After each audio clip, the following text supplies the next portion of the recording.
Try Hungry Jack's new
Alright, we should be live, I think. My alerts on? My alerts aren't on, are they? Oh, they are on. Never mind. I'm talking out my ass. Alright, so we have got boxes to go through, don't we? Well, a box. And content to look at. Wow, content. Wow. Non-rush content? Oh my god, my channel saved. Channel is finally saved. I can get revenue again. My mic even plugged in? That's another good question. It is. Okay. Also good to know.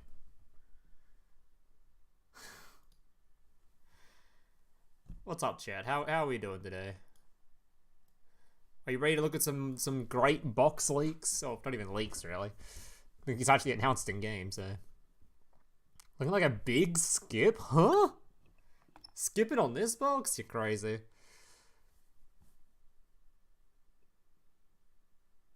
I love Skystroke Ace Ray. I'll die for Skystroke Ace Ray. Okay, dude. Okay. Bringing up the copy past already.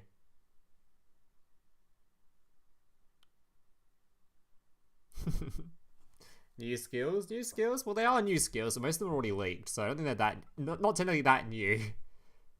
But where's the Blackwing support? Yes, Blackwing support.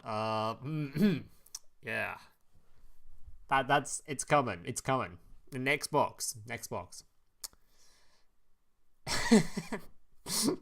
Alright, let's have a look at what we're looking at here. Let's take a gander.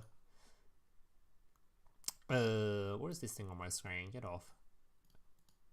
I don't need you open. Don't need you open. Do need you open though. Alright, so this one? Oh my god, we can see it all. Let's make this a bit bigger. Alright, so what have we got to look at? We've got Leakerinos and this thingy. Have the skills been written on here too? They have. Card Trader update. And I think that's all. And I've got this event too. So is the leaks actually relevant? Or are they showing us a bunch of leaks for skills we currently have, like, been told we're getting? Are these leaks literally stuff we already know we're getting? Or like any of these actually leaks?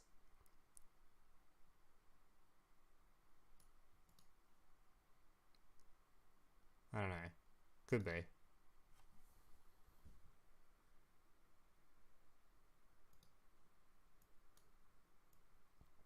Whatever's going on in these leaks, I don't think I care. Ooh, nurse.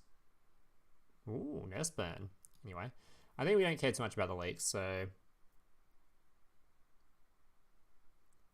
They released Sherry today? Wait, what? Or can we actually play Sherry in... Unlock... Uh-huh? What do you mean, what? Are you saying I can play Sherry in-game right now? Is that what you're saying? That'd be really random. Anyway. Right, so what do I want to look at first? So I read through the skills again? We already went through these the other day, but they got slightly updated, so I guess we can check them out. Oh, we can play it today? What? That is very random. Okay, I guess I'll check that out afterwards. Wait, does that mean all her unlocks and stuff are available too? Oh god, I guess we'll check all that out at some point. Alright, let's start off with the speed skill things that we are getting at some point. The 28th, which I assume is when it's the box dropping as well. Yes, okay. So what are we getting here? These skills are obtainable right now. We can get Synchro Storm Rays. This skill can be used if your extra contains a wind monster. Gain 1,500 life points at the start of the duel. Can be used once per turn during your main phase. Choose one synchro monster on your field. The monster gains 200 attack. And don't care too much. A skill went through the other day. Hasn't changed much by the looks of things. It's just a life point gain skill if you run a wind monster in your extra deck. Cool. A better life point boost alpha. Very cool. Then we've got Spellcast Exchange, which I was informed multiple times. I was wrong when I reviewed this in the video, the leak video. At the start of your main phase, place one level 5 or higher spellcast time monster from your hand to the bottom of the deck, then draw one card. So this is a lot better than when I originally leaked it, because, or not when I personally leaked it, when I went through the leaks. But it's a lot better because it's high or higher, so any spellcaster deck can play this if you want to play it, and I'm sure there's plenty of spellcaster decks that would be willing to play this, actually. Can you skip past the zombie meta? Bro, we only just got in it, okay. But yeah, this skill seems pretty good. I don't know what deck in particular, I can't be bothered really figuring it out, but we just like spellcaster. Maybe there's something more come up here. Most decks currently have, like, actual skills they want to run, so I don't know. Look, S-Force has a card they could shuffle back in. Smile. This guy's a spellcaster? I don't know, Altergeist could use it, I guess. Dark Magician, I don't think Dark Magician wants to use it, because they've got better skills. But yeah, point is, if you want to play spellcast or something, then there's a skill for you. None of these are too relevant right now, though. Dark Magician support skill. I think we've got enough Dark Magician support skills in the game. Alright, let's have a look. Neostorm Exceed. You can use the skills. You can use this skill's second effect once per duel. Okay, it's worded so weirdly. You can also spell summon, excluding spell summons from the extra deck, any monsters except a light, dark, and wind Cyberse type monsters. Why is that worded with like with a 1, huh? Get anything right. An Wait, absolute disappointment of a wait, YouTuber. what? Get your life together. Worthless. Isn't that worded really stupidly? It's making it seem like you can't use the first effect like a second time throughout the duel, but the first effect isn't an effect, it's just telling you. It's just a condition. What? You can't use this skill's second effect once per duel, but you can't use the first effect at all during the duel. It's literally just a limitation. It's dumb. Anyway, okay.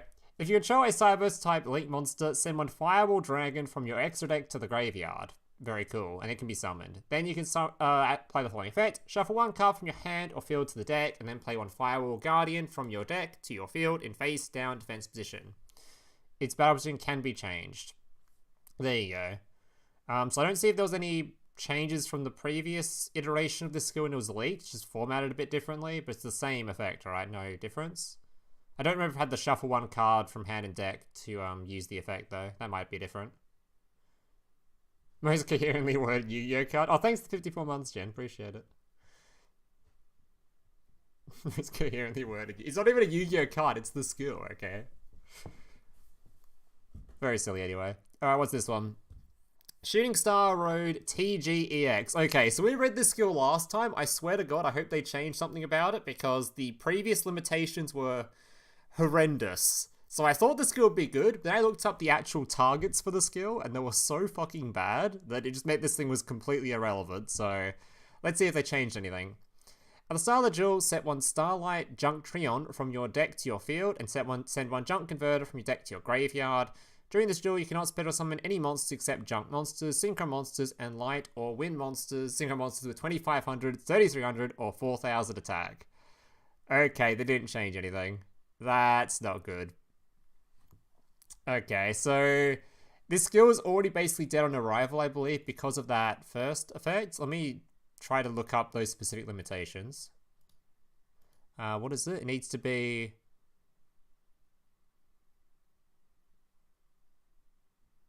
you cannot special summon any monster except Jump monsters, Synchro monsters, and Light or Wind.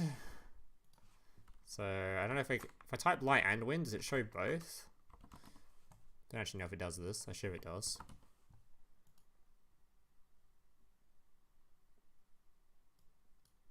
Does it show both? So they show me light monsters. I don't know if that's working anyway. We can also look up this as well.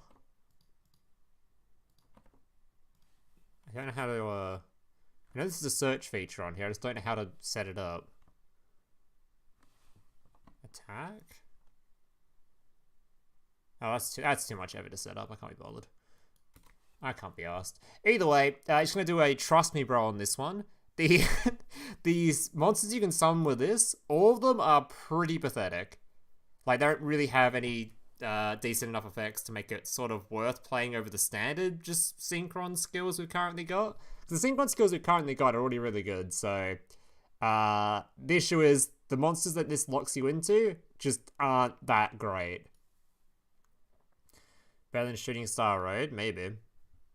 Yeah, we already have some good synchron skills, and this one locks you out of anything particularly good.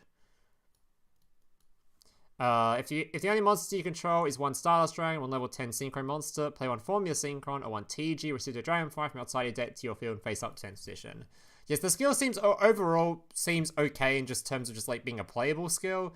It's just the lock is kind of bad. I do like that it gives you an extra disruption from this field spell, which I think when you special summon something, it removes something.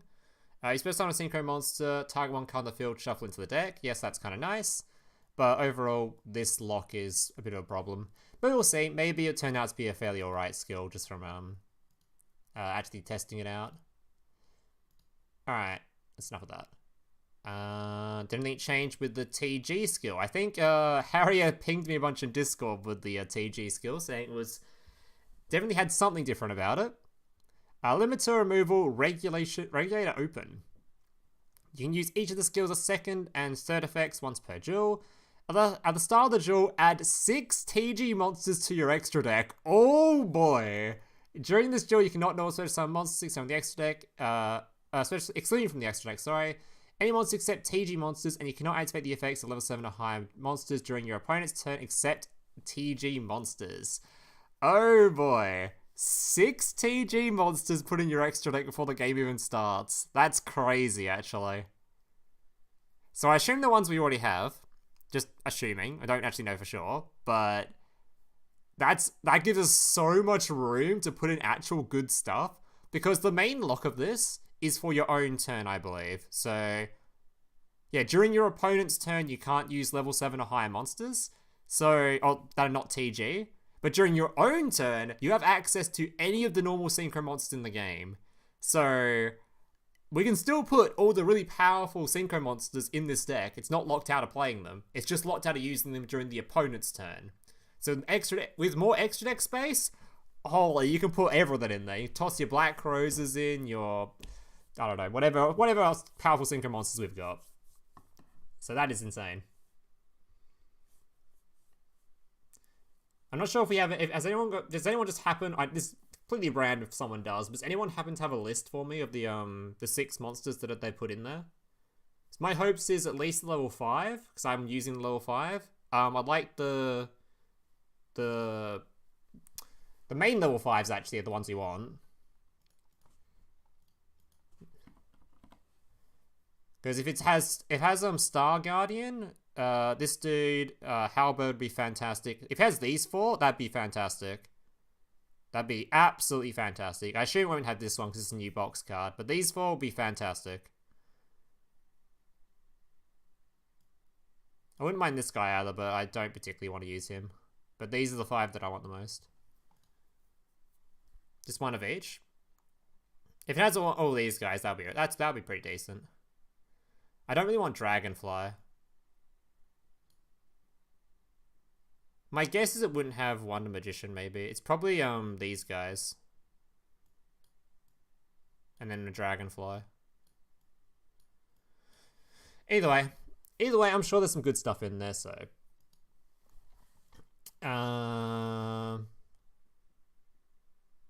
The actual skill itself, so reveal 1 level 3 or lower TG monster in your hand, then add 1 TG limit to removal from your deck to your hand. During your main phase, play 1 TG Reciprio Dragonfly from outside your deck to your field in face down defense position. Its battle position can be changed. Alright, so do I still have the replay actually? Dueling book. I pinned it in my Discord. Let's go from there.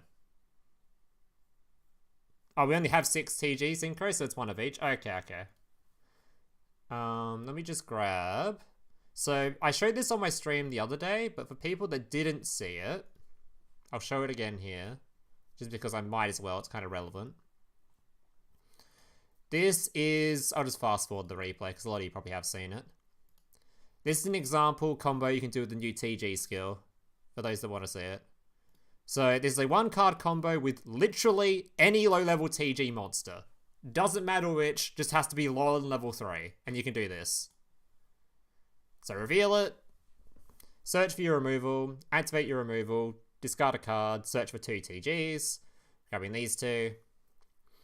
Normal summon the 4. Special summon the 1. Make the 5. 5 adds back to hand. 5 can then special summon again. Revives. Those 3 become the brand new Link monster, the Trident Launcher, who then summons 1 from hand, 1 from graveyard, and 1 from deck, which is all these guys. You then can make a copy of the level 5. Use the second part of the skill to put the Dragonfly on the field. Then we can use these 2 to make your Shooting Star Dragon thingo. Activate this thing to swap it out again for the resources. And make your Halberd guy. So your end field is 2 extra cards in hand. So you got your 2 tech cards. You wouldn't be playing Ice Dragon because the skill locks you out of using it. So ignore this, pretend it's like a compulse or something.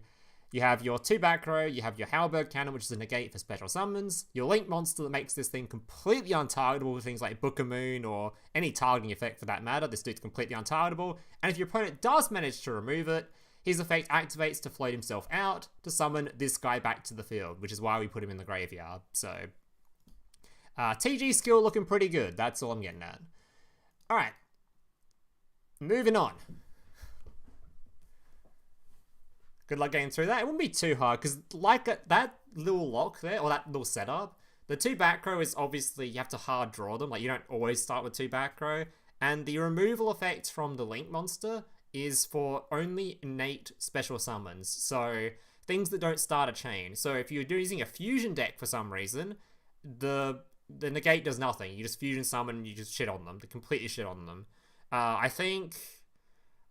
Because most like Synchro decks, Link decks, Xyz decks, they all do summons you can negate. But I think if you use something like the, this guy starts a chain, right? Mr. Like, if you use this dude's effect to Synchro summon, I'm pretty sure this would be completely fine if you use this guy's effect. It's not an innate summon, so, yeah.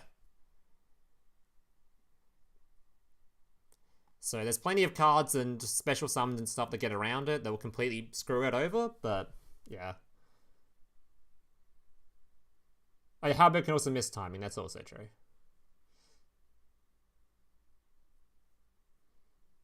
Hey, baking? Alright, next one. Gouki comeback. Did anything change with this one? You can use the skill once per duel. If you deck, contains 9 or more Gouki monsters.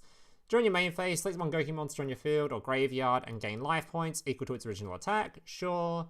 Can be used if your opponent controls a monster and you control no monsters. Add one non-linked Gouki monster from your graveyard to your hand and shuffle. It's exactly the same as when we leaked it earlier, so very cool. Not much to worry about with this one. It's just the... It's basically saying that, same with what happened with Trickstar, where they got their skill. I think Konami was sick of people playing Gouki not on the Gouki character, so they made a skill to force you to, or recommend you to play the actual Gouki character. That's all it is. Shouldn't be anything too impactful. Light and Dark Reptile type. You can use the skill's second effect once per duel. You can special summon, including special summons from the extra deck, any monsters except reptile monsters. Shuffle one light or dark reptile monster from your hand to the deck, then add one light or dark reptile monster of the same level and a different attribute from your deck to your hand. Alright, so I don't think this had the once per duel clause on it when I read it earlier, when I leaked it earlier. I do like the skill a lot, because obviously it's aimed at the new archetype we're getting in the game, the Uga blah blah, have you pronounce the stupid name. But, yeah, it's a nice skill for that particular archetype, but there's not many other reptile archetypes in the game, so it's alright. We'll see how this purely depends on how good the archetype is. The skill is completely irrelevant in terms of, like, will this make the deck broken or not? I don't think so, but we'll see. I have to wait and see what the actual archetype actually does first. Yeah, the Ooga Booga archetype.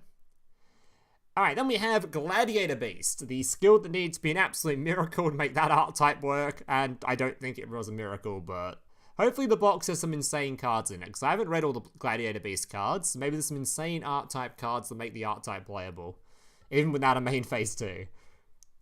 Domain of the Gladiator Beast. You can use the skill's second effect once per duel if your deck, excluding extra deck, contains 8 or more Gladiator Beast monsters. 1. You cannot special summon, excluding special summons from the extra deck, any monsters except Gladiator Beast monsters and Beast-type monsters. Cool. Reveal a Gladiator Beast monster in your hand, then place one Gladiator Beast rejection from your deck, graveyard, or among your banished cards on your field face down. I assume you can flip it on the same turn.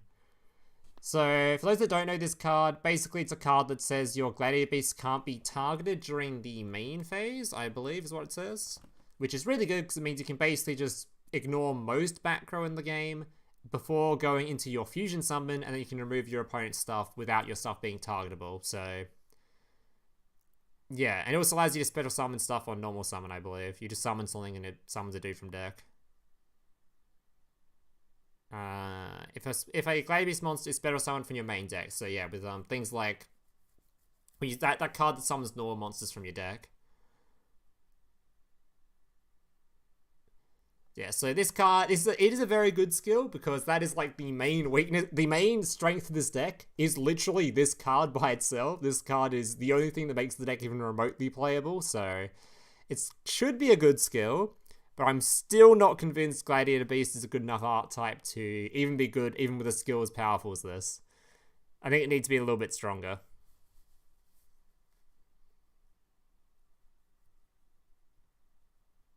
Hey, yeah, I do need like a Tachyon level skill to make them playable. We'll have to wait and see. Hopefully there's some support cards in the box that I don't know about that will change our mind. Alright, so now we finally get to know exactly what this skill was doing, because we were a bit weirdly before. The skill can be used if your deck does not contain Sky Striker, Mobilize, Engage. At the start of the duel, add 2 Sky Striker Engage to your deck, and one of each of the 4 kinds of Sky Striker Ace Link monsters not already in your extra deck. Ooh! During this duel, you cannot normal special summon any monsters except for Sky Striker monsters. Okay, so just quick spoiler alert for the box. I was curious if we have all the Sky Striker Link monsters, or if it's literally just going to give us, like, all of them. So we have this one. Oh, so that's the only one we got. So it actually just gives us all the Sky Striker Link monsters. Okay. We only can have 1 copy of each of them, though, which is kind of... We have multiple copies of this dude, but... Only 1 copy of the other one sounds pretty bad.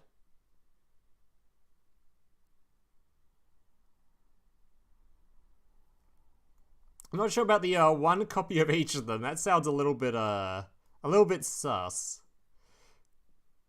Can we use them, like... Okay, I mean, I guess there's ways to recycle, I guess. I hope.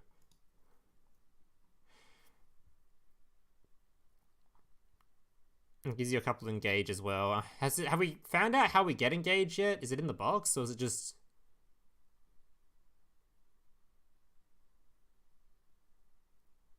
Oh wait, do we not actually do we not get given engage? Or is the skill the only way we get it currently?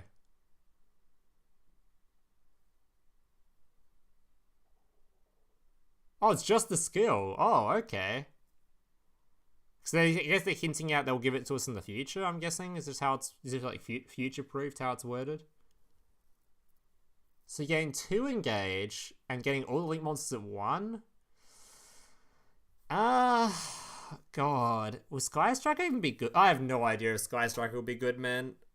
The archetype is so strong that I'm hoping it will still be good in the game despite all the drawbacks. Just because the archetype is pretty good. But... Man, there's a lot of drawbacks for this deck currently. One of your Link monsters sounds pretty arse. And no main phase 2 also sounds pretty arse. And only 2 copies of Engage. You can't even play 3 of it. 2 Widow Anchors from the bundle. Are we actually getting 2? Or is it just limited to 2? Because the bundle only gives you 1 copy and it's limited to 2. Is that is just to get limit 2s out of your deck? Or is the bundle actually giving us 2 Widow Anchors? So I know the bundle was giving us 1. At least 1. It is 2 copies? Okay. So it was again this one here. Right, it's literally I'm on this page already. It's above it. It's right up there. So I guess that's relevant for right now. So we'll talk about it. So we've also got a bundle for... I should probably go through all the Sky Striker monsters, right? Because we're not going to go through them. We're not going to go through them in the box because they're not in there. So, okay, I guess I'll go through the Sky Striker monsters now, and we'll talk about this one as well. So for those of you that haven't played Sky Striker, let's talk about some of the Sky Striker cards. So first of all, we're getting 2 copies of Engage. So what Engage is, it's a pretty simple card. If you control no monsters in the main monster zone, which is kind of the Sky Striker thing, add 1 Sky Striker card from your deck to your hand. Then if you happen to have 3 or more spells in your graveyard, you draw a card as well. So a crazy powerful card, because it's a search card, that also nets you a draw as well. So a very strong card, probably why we've only got two of it for now. And yeah, it seems pretty goddamn insane, but like we mentioned earlier, the box doesn't contain this card. We can only get it via the skill at the moment. Yeah, 22 card does hurt consistency too. Alright, then we have the 4 different kinds of Sky Striker Link monsters that are not in the extra deck. So the one that we are getting in the box, which we'll talk about later, is this one. Shizuku, or whatever her name is. So that means all the other ones, Is there only 4 other ones? Surely there's more than 4.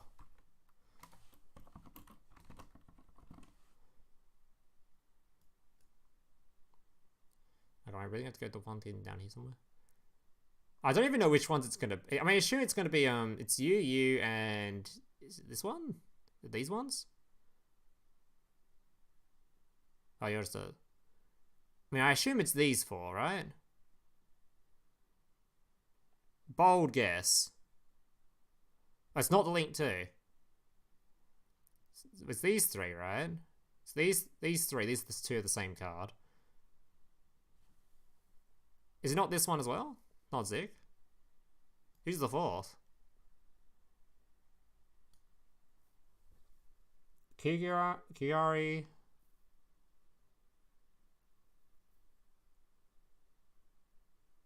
Oh, is it giving us the Ultra as well? Just even though we can already get it? Is that what it's doing? Wait, is it giving us an Ultra then giving us a skill that doesn't put it in the X deck anyway? What's the point in having this card then?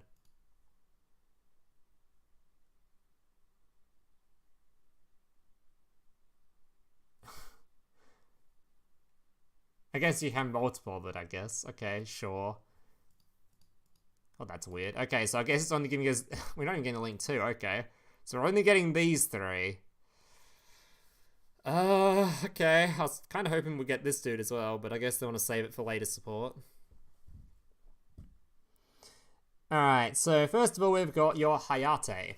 So 1 non-wind Skystrike Ace monster. You can only spell or summon Skystrike Ace once per turn. This card can attack directly. After damage calculation, if this card battled, you can send 1 Skystriker card from your deck to the graveyard. So here comes the main issue for the archetype that we think will make it a lot worse for Duel Links. One of the main ways you play Skystriker is you summon this card, you hit your opponent in the face, and we send the spell card to the graveyard.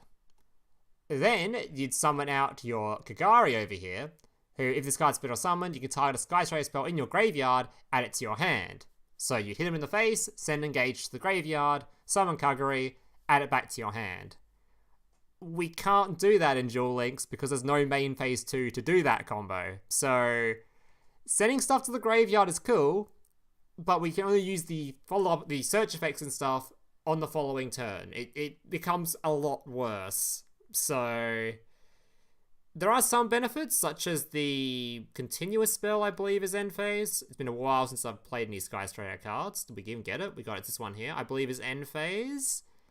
During the end phase, it sets Skystriker spells, so you can dump the new Limit 1, Limit 2 card, whatever its name is. You can dump your Widow Anchor to the graveyard, and then you can set it with the continuous spell. That's kind of cool. But obviously, it's a lot worse than just searching for an engage. Is it playable? Don't know yet. Really don't know. I want it to be playable, because I think this will be a really fun archetype to play in Duel Links, but I'm not hopeful. I'm not gonna lie. I'm pretty doubtful just from the archetype's really strong, so hopefully it just gets carried by just how good the archetype is. But it has a lot of drawbacks, but we'll see. Hopefully the drawbacks are just to make it balanced, is the thing. I guess only 2 spell slots to add back to. There's a lot of things going wrong for this archetype, but hopefully it's all just to balance it, okay? Because it is a really strong archetype. Alright, and the final one we're getting is your this dude. I've actually forgotten her effect. If this card's put or summon, you tell one face that monster your opponent controls. It cannot attack until the end of your opponent's turn. Each time you activate a Skystriker spell card or its effect, get 100 life points. Okay, so this one's just the delay card, and you can summon this during your opponent's turn with your quick effect dude and delay them. And delaying is really strong in Duel Links, so having a card that can do the whole kite road effect of just delaying a turn potentially is very strong. So this card will be a lot stronger in this game than it is in Master Duel, like a hell of a lot stronger. Preventing an attack in this game is pretty massive. Like, obviously, we know that by the fact that so many cards in this game's history have been used to do that. Things like your Sphere Karibos, your Kite-roids, your Veils, all those dumb cards. Stuff like this will actually be a lot better in this game, so yeah, and the fourth one we're getting is the Ultra Rare, which we'll save until we go through the Ultra Rare stuff when we go through the box, so we're going to save that for later. Alright, next up, we are at... where are we? I've lost my page.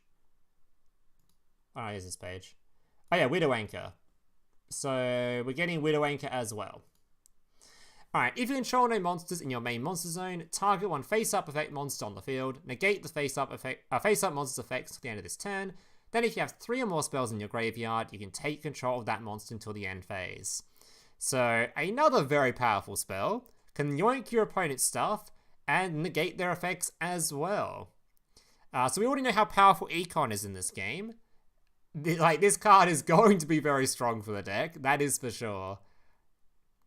The deck has a lot of... also some good things going for it with the low life point count, because your main monster you summon the archetype, you can use this effect to swap it out during the battle phase for a link monster. So you swing in, do a bit of damage, swap it out for a link monster, do a bit of damage. And if you have like something like a Widow Anchor or something else, I don't know, if you can just steal big monsters and hit him in the face with that as well. So obviously that's harder to do though, because you got like main monster zone stuff when you steal shit. So a bit of weird stuff to work out there, but yeah, a lot of damage can come out of nowhere with this archetype, and this card certainly helps with that. As well, of course, just being quick effect negation, which is very good as well. So very strong, yeah. Not surprised it's limited to 2, but we'll see. We'll see what they do with this archetype. And finally, we have Fortress Bound to Shadow. At the beginning of the duel, add Pendulum Zones to your field. Oh god. Can be activated during the end phase of the turn you tribute summon a key monster. Gain 800 life points for each of your monsters used as tribute for tribute summon this turn. Why are we gaining life points? For what? Is that just... Okay. That sounds very cool and all, but I don't like pendulum archetypes, so my interest in that is basically 0. Alright, then we got the new box stuff. Do I want to go through the other boring things first? Yes, I do. So we've got Card Trader update. So we've got 2 new cards at the Card Trader.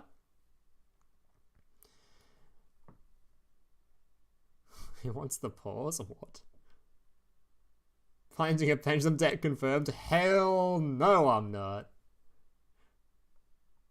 Alright, so the 2 new cards from the box, from the Card Trader, we're getting Offering to the Snake Deity. Target 1 face-up reptile monster you control and 2 cards your opponent controls. Destroy all 3 targets. Not a bad trap card if it was searchable and if specifically your cards liked being destroyed. Otherwise, we're not going to play this over just playing IDP. So 800 is what you pay for the searcher? Okay, that makes sense. But yeah, this card, honestly not the worst, but it kind of needs to fulfill those 2 requirements in order to be actually something we want to use. So don't have to care too much about this for now, I don't think. But good free-to-play card as well. Okay, Onineros, the Dream Mirror Errol King. We're not gonna, spoiler alert, we're not gonna spend too much time talking about any Dream Mirror card because it is an archetype of all time, okay? It is one of the archetypes of all time. This card would literally have to read, wins the game, on the spot, on summon, to me to actually even consider playing a Dream Mirror card. So if this card's wording isn't specifically win the game, I don't care. So I'm going to read it briefly, and then I might just close it straight afterwards, okay? This better be insane. Alright. 2 Dream Mirror monsters with different attributes. While face up on the field, this card is also Dark Attribute. You can use each of the following effects once per turn. If another monster you control is tributed, except during the damage step, you can target 1 card on the field, destroy it. If this card, its owner's possession, is destroyed by an opponent's card, you can spell someone Dream Mirror monster. Okay, that's awesome. Alright, moving on. So we've got 2 new rewards from this lady, who's also giving us the older cards, and I assume it's their updated versions. I assume. Is this the updated ones? Shield Bearer. What, they're dropping both of them? Oh wait, are these? Is this the only updated one we're getting? Just this one? Oh, actually, I thought there was a campaign or something, right? I think someone linked it in my Discord earlier. There was like a campaign thing. I thought someone linked.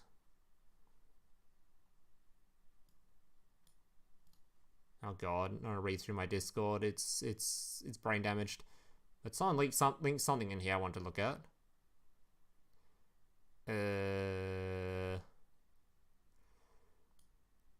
Scrolling. There it is. This one? Oh no, these are just the drops. Never mind. Oh, what's this thing?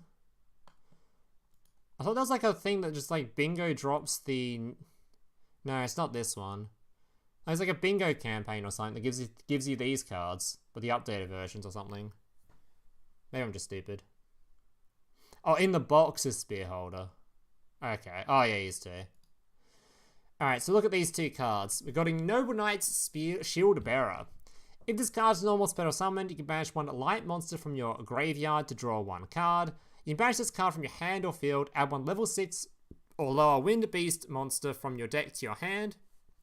You use one effect per turn, only once that turn. Alright, and a level 6 lower Wind Beast monster. Level 6 or lower. Wind Beast. Wind Beast. Max level of 6. What cards is that even? Is anything even relevant? For higher cards, Pog? It's actually not that many targets. Okay. I don't know who it's particularly trying to search for. I guess this card, which we'll go through later on. I mean, searches are searches, and this guy can potentially draw a card as well. So, I mean, it is a card of all time. Not the worst card. Have to check out what that new horse does, I think, before we review it too much, though. Floral Shield. When an opponent's monster declares an attack, target the attacking monster, negate the attack, and if you do, draw one card. Okay, so we already have a card in the game that does basically the exact same effect as this, I'm pretty sure, so, new ones, the others are in the box. Okay. This Floral Shield is definitely a card that we've already got in the game, just with a different name, so great they reprinted the same card, just with a different name and different picture. Good card for Rush Duel, true. Actually, insane card for Rush Duel, holy. Actually, the draw card's kind of a downside. Alright, moving on. So now we have the actual content of the stream. We have the box. Alright. Holy shit, Perry is in here. Alright, let's have a look. Making sure the card's going to show up where I want them on the screen. They are, okay, good. Alright, attack pheromones. If a monster... Oh wait, are these reprints? These are reprints. Fucking reprints. We're starting here. Alright, starting us off with...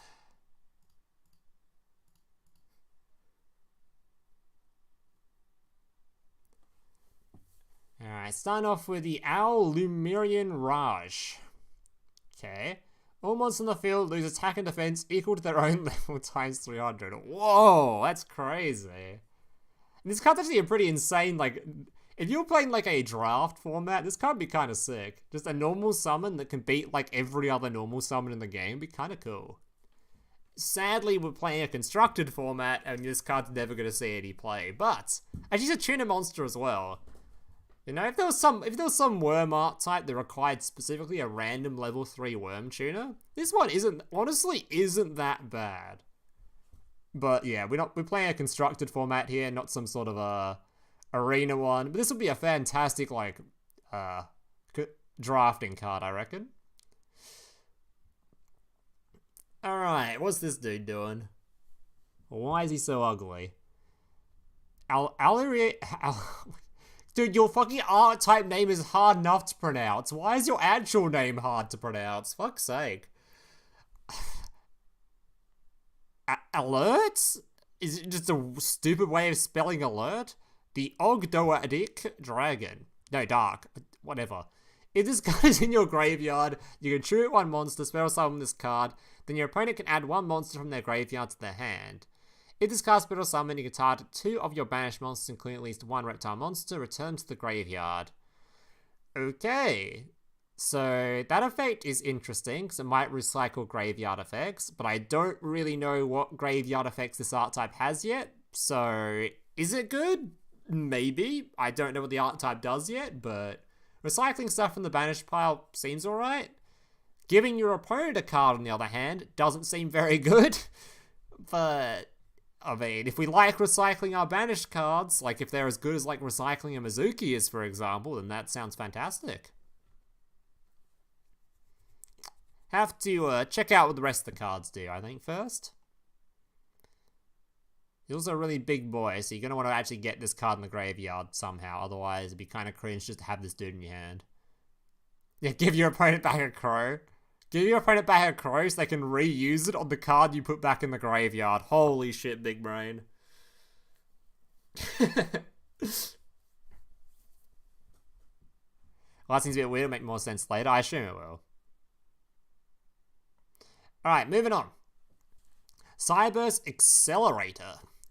That's a banger anime, by the way, Accelerator, just saying. Alright, 2 monsters accept tokens. During the battle phase, quick effects, you can target one Cyberse type monster this card points to and activate one of these effects. It gains 2000 attack until the end of this turn. It can make up to 2 attacks on monsters during each battle phase this turn. Okay, this card cannot attack the turn this effect is activated. You can only use this effect once per turn. Oh, it can't use it on itself? Because it can't attack?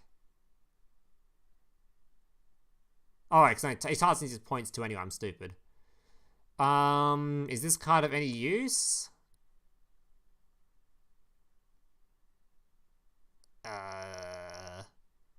Don't we already have, like, things that makes your Cyberse monsters do 2 attacks and stuff anyway? This card is redundant. Like, don't we already have the link monster that lets you attack twice? I've forgotten its name. There's still one that goes with access code talker normally.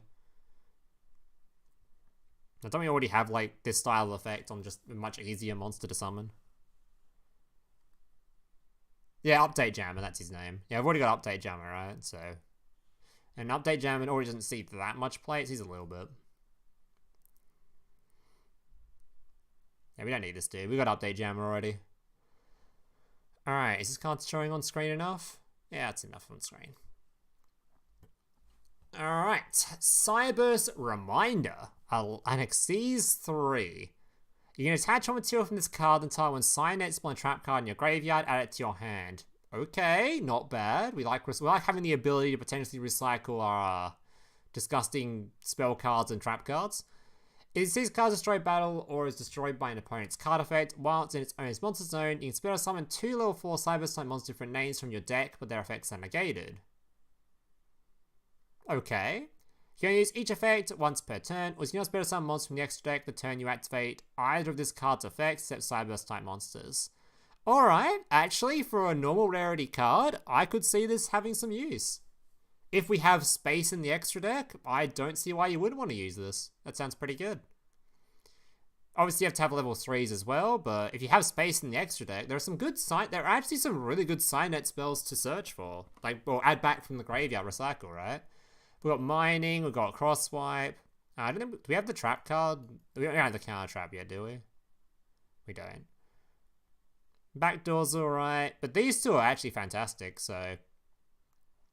Yeah, I can see this having use. You can use it even in Salad, right? Because there's some Salad builds that use this, right? You can recycle back, get 2 level 3s on the field, add back a Crosswipe. Sounds really good. Yeah, that sounds like a great Salad card as well. It's literally Salad support. Yeah, this is actually a really good card. Good stuff. Yeah, the extra deck is really tight. That's the only downside this card you wouldn't use it for, is if there's something in the extra deck you want to run over it. But the actual card itself, if you have the space, you're going to use it. It's just a good card, sure. Alright, oh god, alright. So I've already mentioned my stance on reading Dream Mirror cards. If the card doesn't state specifically that it wins the game on the spot, I'm skipping it. So... we're not going to spend much time on these Dream Mirror cards, I'm telling you that right now. If you control a Dream Mirror monster, target one each of your banished Dream Mirror, blah blah blah, shuffle them to the deck, and if you do, banish 1 card on the field. Very cool. If a Dream Mirror card you control be destroy battle or card effect, you can banish this card from the graveyard instead. Wow, that is insane. What a great card. Dream Mirror Recap. If a Dream Mirror monster you control be attributed to activate its own effect, shuffle it into the deck instead of sending it to the graveyard.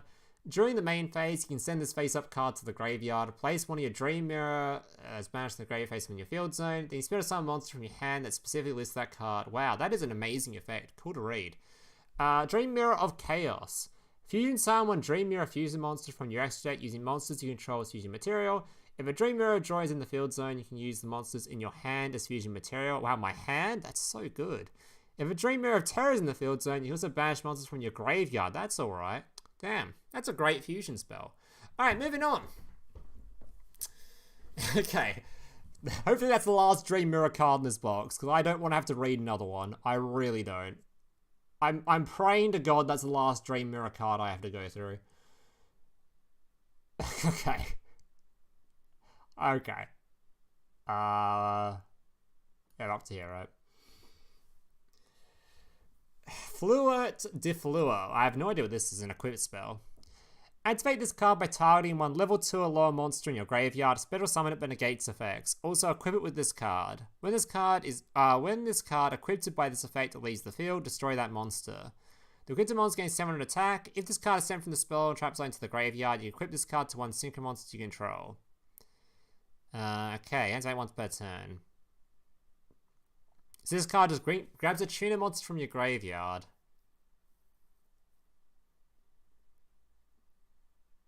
That sounds pretty bad.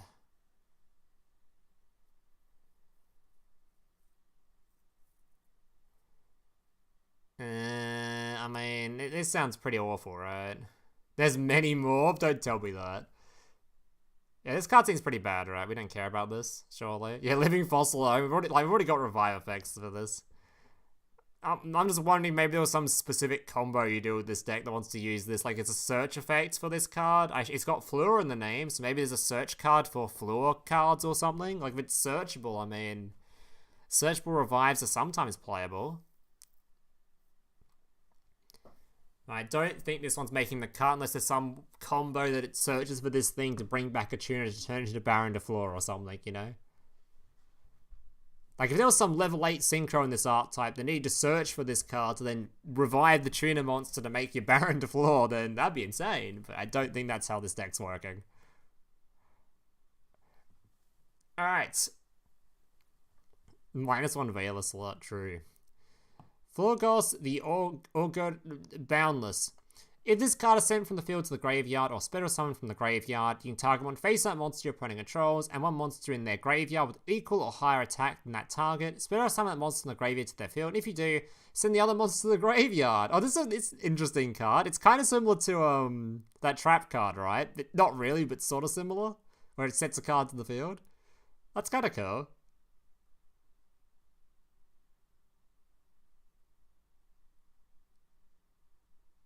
It does mean they get a higher attack monster though back, so it'd be kind of an awkward thing to do, but I guess if they're playing like a deck like, I can't even think of a really good example, but like a deck like Blue Eyes or something, they've got like a big Gnaw monster or something, you just give them back the Gnaw monster, bring out some garbage, that might be alright, but...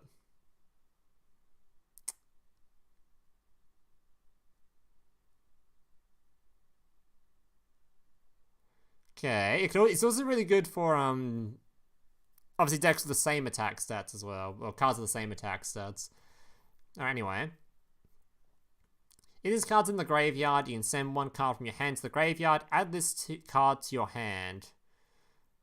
Okay, that has some uses, considering these cards like being in the graveyard, or some of them like being in the graveyard. Alright, not the worst, considering it's a level 4.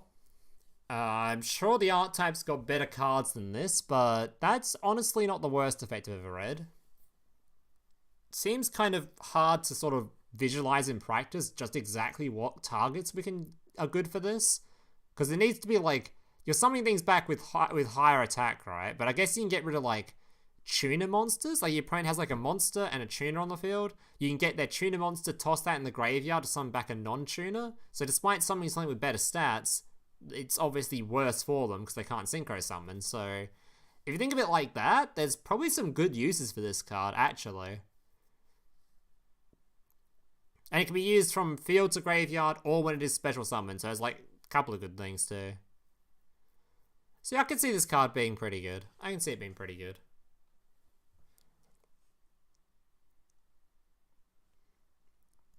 Alright. Oh god, Gladiator Beast. Alright, so unlike the Dream Mirror cards, I will bother to read the Gladiator Beast ones. I will bother to go through them, even if I don't have much hope for this archetype. 2 Gladiator Beast monsters. Alright. If a Gladiator Beast monster you control attacks, it cannot be destroyed by that battle, or so the opponent cannot activate cards or effects until the end of the damage step. At the end of the battle phase, if this card battled, you can turn this card to the extra deck, spell summon 2 Gladiator Beast monsters with different names from your deck. This sounds completely irrelevant. This card sounds very irrelevant. Like, insanely irrelevant. If you have 2 Gladiator Beast monsters on the field, you're making the fusion. Why on earth would you make this thing? Because you can in Gladiator Beast, you contact fuse. You don't need to worry about having specifically the like a fusion spell or anything. So you just contact fusion to the fusion. Why would you summon this? Snake Rain. I've read Snake Rain. We can talk about the support cards and stuff when we go through the once we've gone through the whole box. Magic Glad Beast Copium Alpha. Yeah, this card's really, really dead. I don't see a point in it, personally. Alright, Gladiator Beast Battle Manica? Okay. Equip only to a Gladiator Beast monster. It cannot be destroyed by battle. Okay. When this creature monster is returned from your side of the field to the deck, and this card is sent to the graveyard, return this card to your hand. Has 2000 battle power. I guess it can't. That is true. It can't be destroyed by battle. So I guess if you specifically had if your opponent had monsters on the field that can't be destroyed by card effects, and you needed to like get into your deck to bring out monsters to try to deal with it instead, because your fusion monster can't deal with it, then you get this thing. But I think you just lose if your opponent has a monster on field that can't be destroyed by card effects. So let's just move on from that one.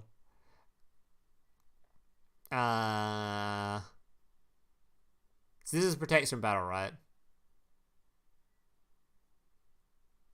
Our infinitely recycling battle protector. Yeah, also sounds completely worthless. Very worthless. Check Discord. Checking. Am I checking? What's this?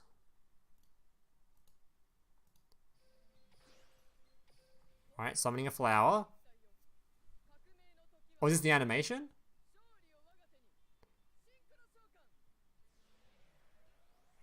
Are we making Baron? It's better be a Baron summon. Oh, this isn't the Baron summon. This is the Chevalier. Why is Baron not got an animation, man?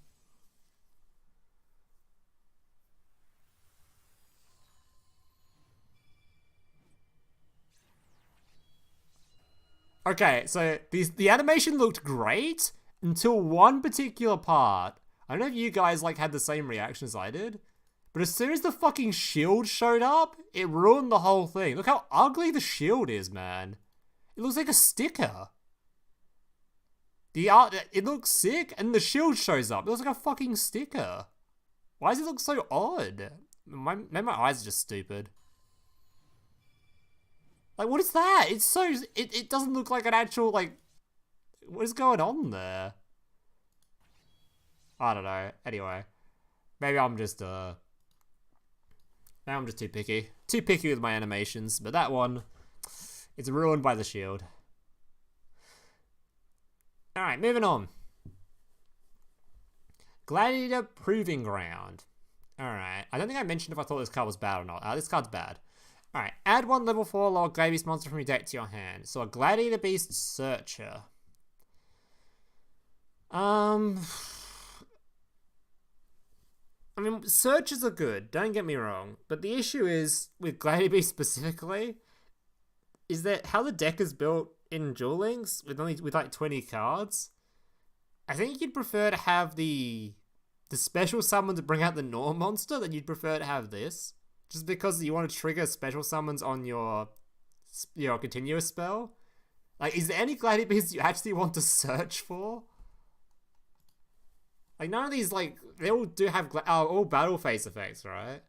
I guess there is one. You wanna grab this card, wherever he is. You wanna grab Bastari. Is this guy a Gladiator Beast? He's not, right? He's not. Test Tiger isn't.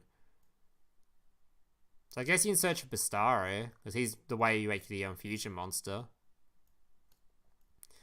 I guess Bastari searches are good, but I think I honestly prefer to open just the spell card that summons this dude. It's so weird to look at a search card and be like, wow, does it even help the deck very much?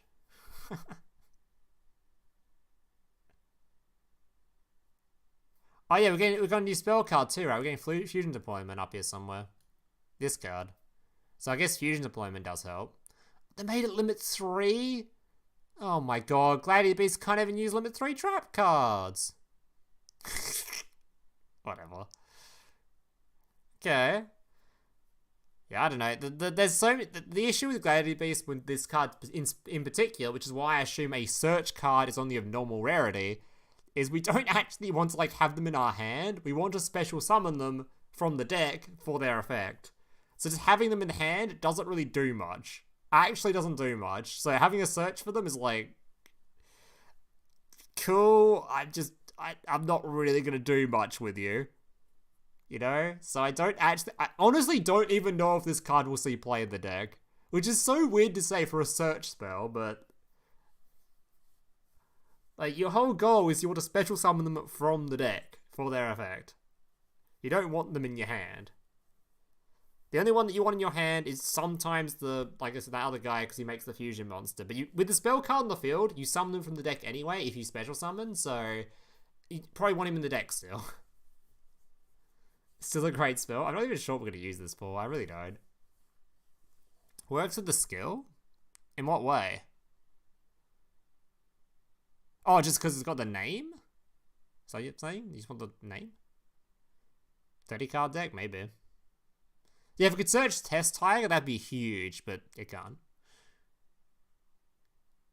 Yeah, I'm not sure. Maybe I'm drastically underestimating this card, but in how it will actually work with Gladiator Beast. But in my mind, just trying to work out how the deck functions, I don't see a reason you're searching for any Gladiator Beast monster. You want to grab Fusion Deployment, and you want the Unexpected Die, because you want to trigger your continuous spell. So you want to open those cards, and you don't want to actually open any of the Gladiator Beasts. You just want them in the deck. You don't actually want to see those fucking cards. You just want to use your spell card to summon them out. But this will probably see play in some songs, because maybe just searching for this card will make it worse. The big guy. This dude. Because you want this card in your hand, I think, right? Yeah, you kind of want this card in your hand, so I guess you can search this dude with it. That's kind of good. Oh, it's level 4 or lower, never mind. Fuck's sake. Yeah, I don't know. Anyway, let's move on. Gouki Heal Ogre. 2 Gouki monsters. Once per turn, when a monster this card points to activates quick effect, you can negate the activation if you destroy it. Then you can spell some Gouki monster from your graveyard. A negate that's only for directly in front of it. That's very interesting. Very funny if your opponent can't read. I mean, it's not an awful effect for a Link 2. You could summon this in front of an opponent's monster, and then you can force them to have to use response, like, or just get shit on. Can negate these nuts.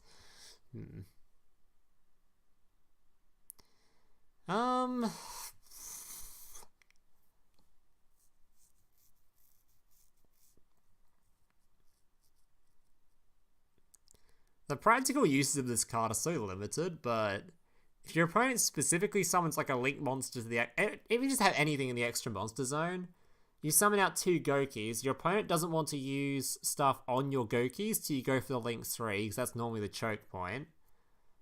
So you can summon this directly in front of it, and by that point, they're kind of screwed. But the issue with doing that would be that you're summoning this thing, and then you don't have any more Link zones for... Oh, no, you have the extra monster zone still, right? So your opponent summons a link monster in the extra monster zone with a forward-facing arrow. You can summon this thing in front of it to just screw it over, then continue your own plays, maybe? I guess. It had to require your opponent to summon a link monster, though, that has a forward-facing arrow. That's very, very specific, I think.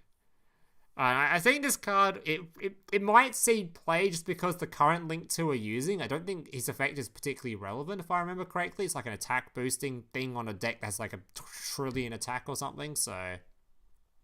He might see play just because he's probably better than the current Link 2 we have, but... Unless your opponent can't read, the effect is like... It's probably not going to have very many actual practical uses. Yeah, I don't think your opponent's going to have very many practical uses. Negate your own Gouki? Yeah, I guess. Maybe there's a... I guess that's something you could do. Wait, is that useful?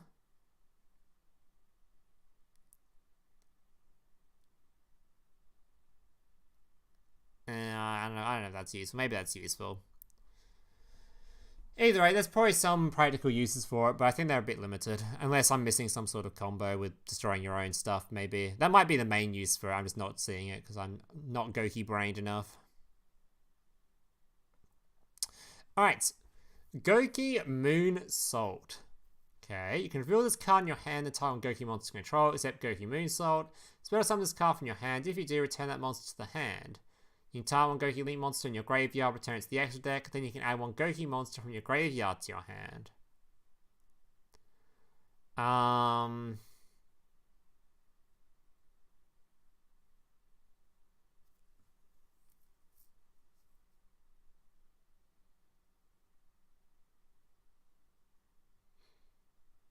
mean, that sounds alright, because you just add back a card from the graveyard, so it's just giving you a monster for essentially free. I mean, that sounds okay. Just recycling, it recycles a Link monster, and it gives you a monster back from the graveyard, doesn't it? And that sounds pretty good. Like, this literally guarantees you have follow-up on the following turn, right? So you just add back one of the main Gouki. I forgot his name already. I have not played this archetype in forever. What's his dumb name?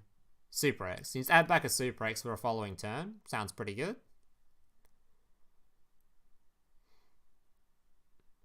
Actually, he doesn't have the he hasn't the main Gouki effect though, right? I mean, when he's sent to the graveyard, he doesn't have like the search effect or anything. So maybe he's actually not that good.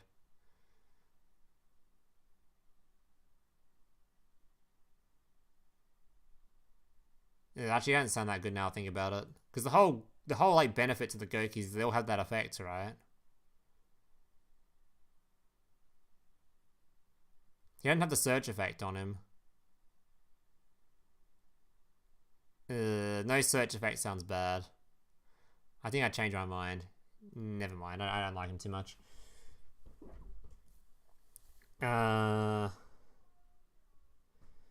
Moving on. Gouki Tag Partner.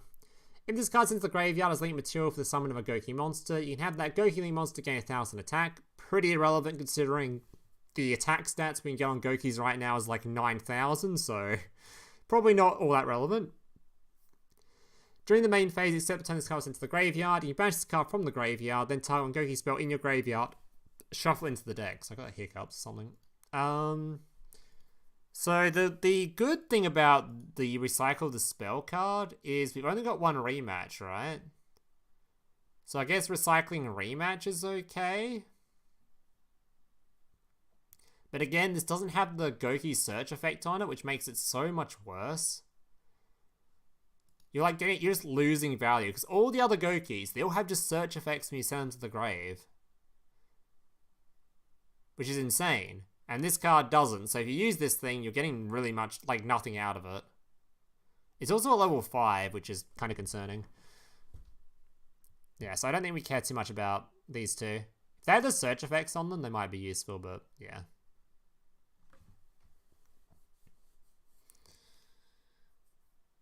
Alright, Junk Connector.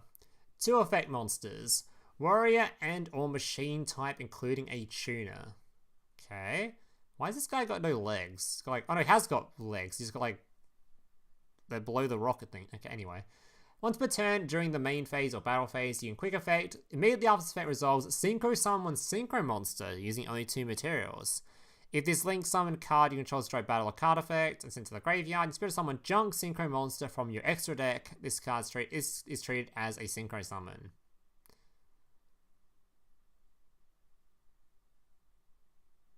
Okay. Oh, that's an interesting card. What the fuck?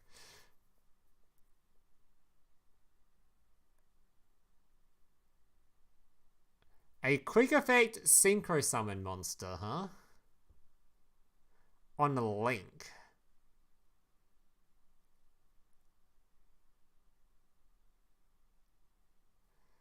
Okay.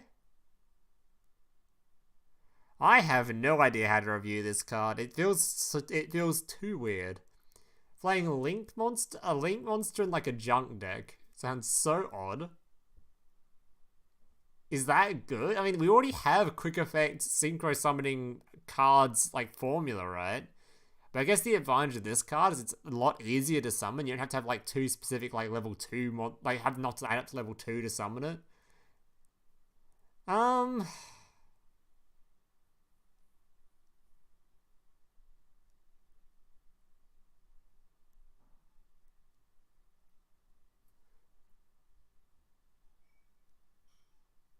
Not enough space in Esther. It's copium. Moving on.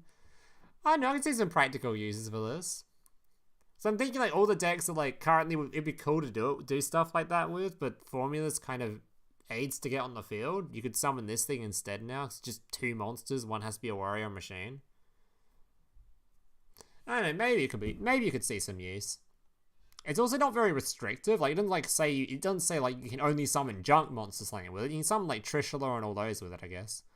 Actually, Trishula requires more than 2, right? There's only 2 materials, so you have to be like something else. I don't know. Shiranui support. None of that one. Alright, let's move on. Not really sure where exactly you'd use this, but it's a pretty cool card. Pretty cool either way. Alright. Kurus, the Uga Light. If this card's in your graveyard, you can tribute 1 monster, special summon this card. Then your opponent can special summon a monster from their graveyard but negates effects. Okay. So many cards from your opponent's graveyard, right? If this card's special summon, you can target 1 level 4 or lower monster in your graveyard, special summon it, management leaves the field. Okay. So a card that tributes to summon itself back and then summons something else back, but it gives your opponent a monster and negates it. That's probably more of a benefit for you though, because you always give your opponent something shit, so... And this archetype might even want your opponent to have a monster for some reason. I have no idea yet, but... That sounds alright.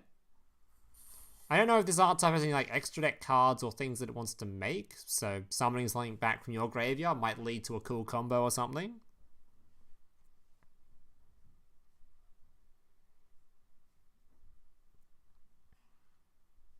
Yeah, it seems alright. I'm not really sure how the combo lines work out for this deck, but it seems like a pretty good card. Yeah, it's actually a Shiranui counter. That's actually unironically true. That's actually a true statement. You could summon their stupid tuner to the field, and they can't use it for a synchro summon on their turn. That's actually that's a true counter. It actually brings up a good point. Alright, that's kind of cool. Alright, moving on. Ogdoic Cooling, so a trap card. Spirit summon 2 tokens, or if you have a level 8 or monster in the different names in your graveyard, so summon 2 reptile monster different names from your graveyard. 8 or more? 8? That's a lot you're asking for there, bro. 8 cards? All different names? Oh my god. You're really asking for it there. 8 monsters with different fucking names? Do we even have 8 in the game? There's, okay. Unless we really want these tokens for some reason, we're not banking on that second effect, surely. I really hope not. This card's probably garbage. Did someone say machine orcas support? Oh my god, synchro summoning in orcas? Based. The BLS skill. The skill puts them in the grave. This one doesn't. We don't have a skill that puts the dudes. Oh, I guess we have that spell card actually. We have the rain card, whatever his name is. Snake. Blah, blah, blah, blah, blah. It's Snake Rain? Is that what it's called? This dude. That puts a decent amount of them in the grave. You know, if you open this card and the trap card becomes good all of a sudden. Just hard open the Snake Rain smile. Alright. At that point, this thing's effect is summoning back two monsters. You might as well just use like any of the other monster reborn trap cards we have in the game. Just have it without the condition, you know? Alright. Hollow. During the main phase, you contribute one reptile effect monster to target one monster in your opponent's graveyard. Special summon it to your field, but it's sent to the graveyard during the end phase. You use the effect once per turn. Its face card sends the spell and trap card zone to the graveyard. Send all face-up non-reptile monster control to the graveyard. That sounds like a card of all time. It's weird because we're currently actually in a very heavy graveyard meta where a card like this actually might have some use. And it's continuous, so you can keep using it, right? So, I mean, the current meta actually makes this card seem a lot better than it should. And your reptiles do like being in the graveyard, so maybe it sees play. I don't know. I'm not super keen on it, but summoning stuff from your opponent's graveyard in current meta sounds pretty good, actually. Might actually be useful just because the meta makes it useful, but overall, I don't think this card is that fantastic. Looking for some better cards for this archetype, hopefully. Alright, a field spell. Origin. If a face-up reptile monster controls destroyed by a lower opponent's card effect, you target one card your opponent controls, send it to the graveyard. Okay, that's a really annoying field spell, actually. If this card is in the field zone destroyed by your opponent's card effect, you can send the card from the top of your opponent's deck to the graveyard. Equal to reptile monster different names in your graveyard. A mill deck? Okay. I mean, this is actually, the field spell is actually really annoying because it turns all of your monsters into monsters that you can just swing in when they die or remove an opponent's card, right? Which isn't the worst effect. Considering I assume this field spell won't be searchable. It's not great though. It's definitely not great. It's just annoying.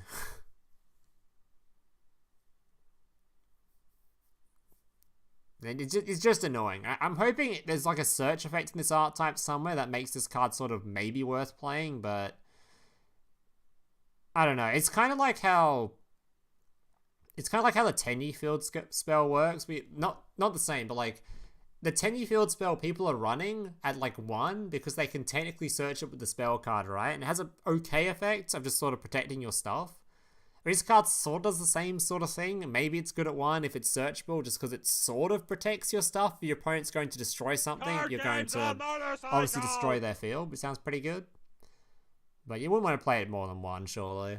And it'd have to be like a searchable effect to be kind of worth. I don't know. You'd rather play Necrovay than this? Not for this. For this deck? This deck wants a summon from the graveyard. You're cucking yourself. That sounds like a terrible idea. I know. I mean, I'm certainly interested in this card. I'm just hoping the rest of the archetypes are. So we're looking for some actual good cards for the archetype because so far, some of them have been okay, but we're hoping for some actual cards that make it playable. All right, a pendulum card. I'm certainly going to be excited to read this one. Life's End. Special summon this card as an effect monster. During the turn this card was summoned this way, Smell Track cannot be destroyed by card effects. If summoned this way, this card can be treated as 3 tributes for the tribute summon of a blah blah blah blah monster. That is incredibly slow. Incredibly slow. If this archetype is going to see play, I don't think it's through this trap card, that's for sure. That sounds incredibly slow.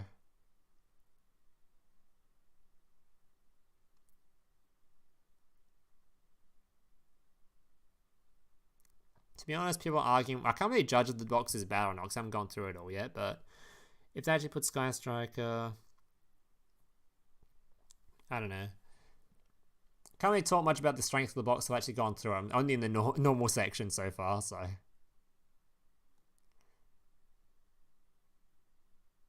One card tower. This is a one card tower, is it? How's this a one card tower? Is like some combo with this or something?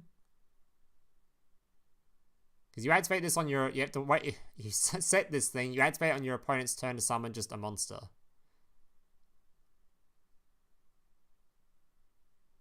Yeah, I know the archetypes towers, I know. But how is this trap card by one card tower? I'm confused. In this thing being used for tribute fodder, so already that kind of defeats the purpose of a one card, because that regards this thing and the tower monster. I'm confused by the one card sentence. So like 2 people in chat typed it, so I assume I must have missed something. Maybe there's like a combo with this thing later on or something that makes this one card tower. So that's 2 cards with this thing. I'm confused. Anyway, moving on. Quillfort Genius, or however the thing is pronounced. 2 machine monsters. This thing summon cards unaffected by spell and trap effects and the activate effects of other link monsters. Okay, that's some effects right there. Okay. Literally unaffected by your opponent's bullshit. Okay, once per turn, you can target 1 face-up card on each player's field. Except this card, both those cards have their effects negated until the end of this turn. Okay, so that's pretty good. Not a quick effect, though. When 2 monsters spell summon at the same time to your field, while this card is in the extra monster zone, you can add 1 level 5 or higher machine-type monster from your deck to your hand. Okay, so I've seen a lot of uses of this card in Master Duel specifically, so I assume there'll be cards in the game that are useful for this in Duel Links as well. I assume the archetype itself probably has a use for summoning 2 monsters when you're able to special summon 2 monsters at the same time that causes this thing's effect. But I'm not sure if any other archetypes can abuse this like they do in Master Duel. Probably not. Yeah, so I assume this is useful in its own archetype. I'm not really sure. They didn't errata it. I'm pretty sure they did errata a lot of cards. This one might be errata too.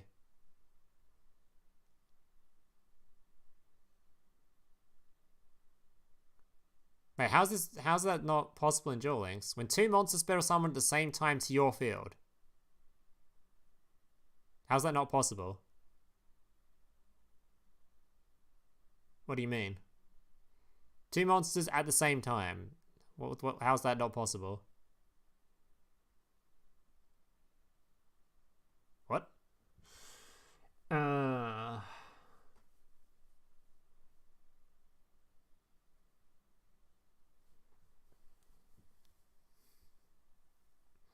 Yeah, this is updated text, yeah. Chatters, exactly. Yeah, lots of chatters.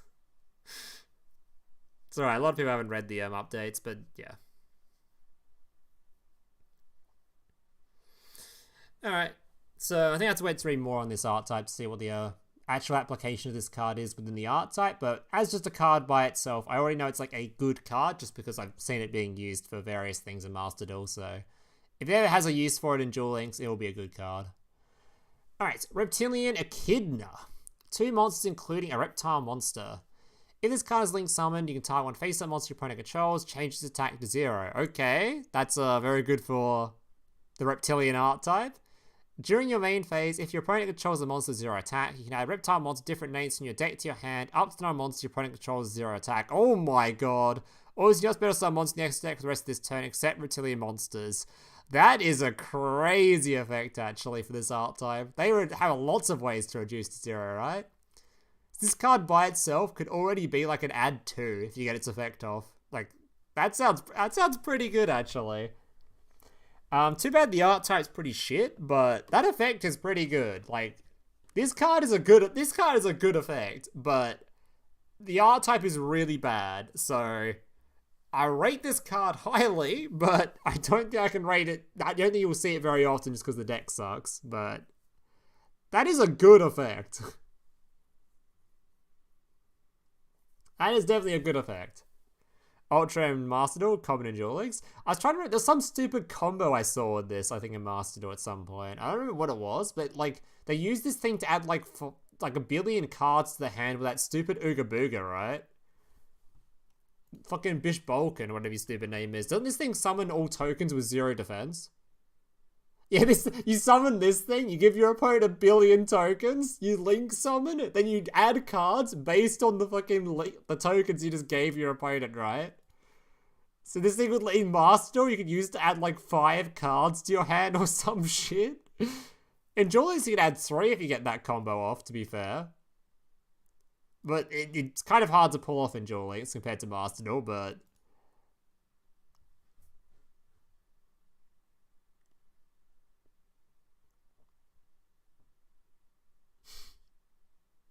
Think about Link Cross. Hey, Link Cross isn't coming to this game, okay? We don't have to worry about that. Alright, so this is a good card, but like I said, I don't think the archetype's good enough to care about it. But I do think it's a good card, don't get me wrong. Alright, what is this? I've never seen this card in my life, so it's probably not great, that's for sure. Activate this card only if you control no monsters in your main monster zone. The equipped monster cannot attack directly. It can make a second attack on monsters during each battle phase. If a monster destroys a monster by its attack, while you have 3 more spells in the graveyard, draw 1 card. If this card's sent from the field to the graveyard by a card effect, you can type to 3 cards in your graveyard, shuffle them into the deck. Right. This sounds bad. The recycling effect might be alright, just because we've only got 1 of each Link monster currently, so recycling might actually be really good. But if we have to run this for recycling, I'd be pretty sad about it, because I think the effect is pretty bad. So, don't think I need to talk much more about this card. I think it's pretty bad. A lot of people who are excited for Skystriker are going to be upset to find out how hard it can be to pilot. I think it's been more upset about the fact they don't have main phase 2. That's something to be upset about.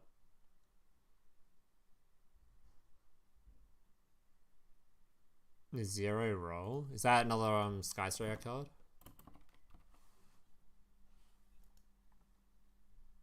Huh? What is 0 roll?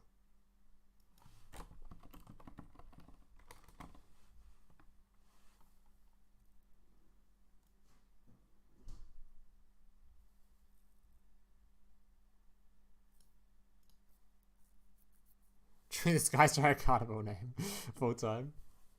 Anyway. I was going to send it to the graveyard for recycling next turn. My god. My god. I mean, you can literally just use your fucking... I don't need... Nah, never mind. Alright, let's check out this card. So this card is searchable off of the card we reviewed earlier from the drop rewards. If you control a level 2 or lower monster, you can special summon this card from your hand in defense position. You only special summon White Steed of the FLEUR Knights once per turn this way. When an opponent's monster declares an attack, you can banish this card from your graveyard and target 1 card you control, negate the attack if you do destroy that targeted card. Okay.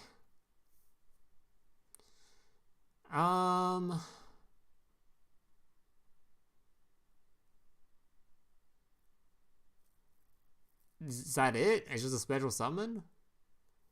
I assume you need this, like, maybe for the fusion summons? This card needs Steed? It needs a beast monster, so I guess you're using it for the combo for summoning this thing? I mean, its effect is fairly worthless, so I hope it actually has, like, an actual purpose in the deck. Otherwise, that's not great. I already know what Snake Rain does. We went through it earlier. Oh, I pointed it out earlier.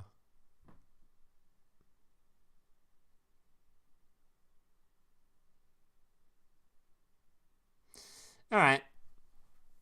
So yeah, I don't know how this I assume this is gonna be used as like an archetype card that's a requirement for the deck or something, because I don't really care too much about its actual effect. Alright, Zuhoa. What is this? This is like Renekton or something? What's he doing in this game?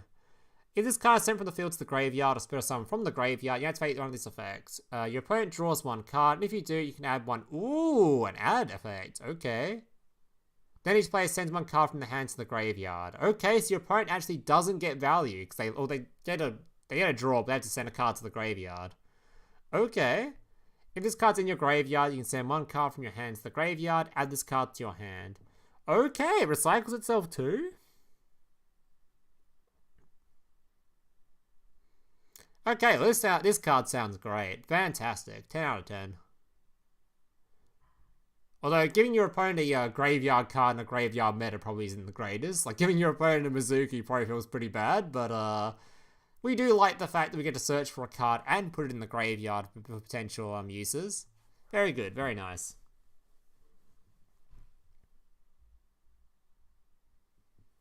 Gotta send from the field. Oh, for its effects? I mean, that's fine. I'm sure it's a level 4 monster, so that's fine. Like, you can send it to the graveyard with a card like Snake Rain, which Grant Harry wanted me to look up earlier, the Snake Rain. You can send it to the graveyard with that. Then you can activate its effect to send a card from hand to graveyard to add it back to hand and just normal it. That's fine. And then you can just send it to the graveyard with a card you just put in the graveyard via the effect. You put it in the graveyard that way. Can link it off too. I don't think you would even need to, because like these cards can all summon themselves from grave by attributing a monster, right? So you just use this thing's own effect. When you put this thing in the graveyard with like a Snake Rain or something, then you could use its own effect to put Slang in the graveyard if the Snake Rain hasn't already put things in the graveyard for you. Normal summon this thing, send it to the graveyard with one of the cards in graveyard, and that will trigger its effect. So there's various ways you can get it to work, and it'll just give you a search, so sounds pretty good. Alright, Centaur Mina. I think this is the trap card searcher, isn't it? Once per turn during your opponent's... when your opponent activates a trap card, you can negate the activation. If you do, set that card. Ugh. Okay, these are following effects once per turn. During your main phase, you can special summon level 2 or lower monster from your hand or graveyard. If this card is sent to the graveyard as a synchro material for a Wind Warrior monster, you destroy one face-up monster on the field. Right, a Wind Warrior monster? What the hell? What are you summoning with this? I thought the FLEUR stuff flowers? Wind Warrior. The junk stuff is Wind Warrior. Wind Warrior. What we got?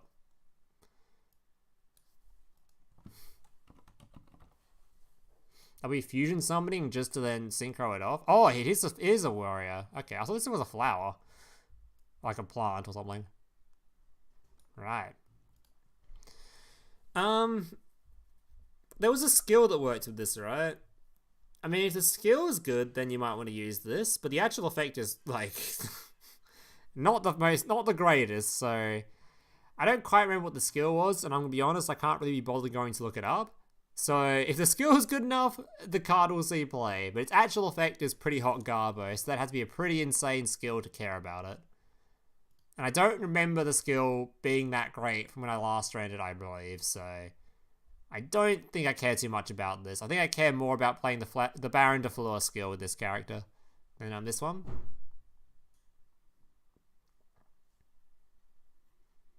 Maybe I don't remember the skill enough. Maybe the skill is insane enough where you'd actually want to use this thing. Alright. Meow, what is this? Meow's Click, okay. If a field spell card is activated, you can spell summon this card from your hand. Then if a face-up card... oh no, it's a Dream Mirror card. Oh god.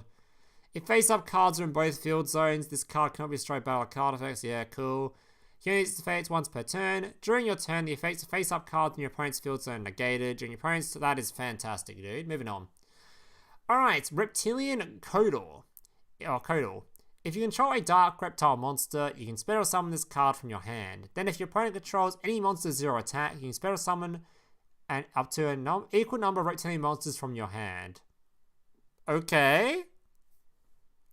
If this card that you control would be used as a synchro material for reptile monster, you can treat it as a non-tuner. Okay, it could be a tuner or a non-tuner? Bro. Reptilians are making a comeback? Wait a minute, that's actually 2 really good cards for the archetype. Both these cards are really good. Wait a minute. Reptilianne's actually making a comeback?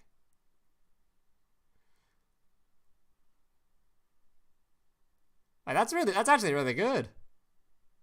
Okay. Wait, Reptilians have a chance in Duel Links? Maybe playable archetype? Is there any more Reptilian cards coming up? Just curious. Any Reptilians? Quick looking. Reptilian. I don't see any more Reptilians. Oh, is that it? That's all they're getting. Madge.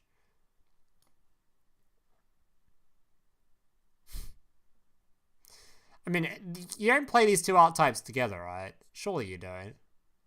Maybe you do. I don't know. Maybe you play them together. Who fucking knows? Either way, these two cards are great, so hopefully Reptilian best deck. Moving on. Bird of Roses. This dude's got, like, okay, roses for hands and roses on his head. Interesting. Alright. When this face-up attachment card is destroy a battle with an opponent's attacking monster and sent to the graveyard, you spell summon 2 plant-type tuner monsters from your deck in face-up defense position. Okay, so just set this thing face down and pray to God. That's definitely a good effect, and you should definitely be in the rare category and not... How are these two rare, but this dude is a fucking... sorry, how are these two normal, but this dude's rare? How? These two are way better cards than this thing. This thing should be down here with these guys. Anyway. Oh, these are all reprints anyway. These are all reprints. God damn it. Why are they in the rare section anyway? Oh, we got fucking Stygian Dirge reprint? Holy, free to play players rejoice. You've got actual decent reprint right there. That card's a banger card. Actually, there's some good metas for this thing, actually. Alright. Amnesia? The Odoric Queen? Okay. If this card is in your graveyard, you contribute 2 monsters, spell summon this card. If monster spell summon from your opponent's graveyard, you can send 1 card from your opponent you control to the graveyard. Okay. Wait, that's actually really good in the current meta? Wait a minute. Hang on.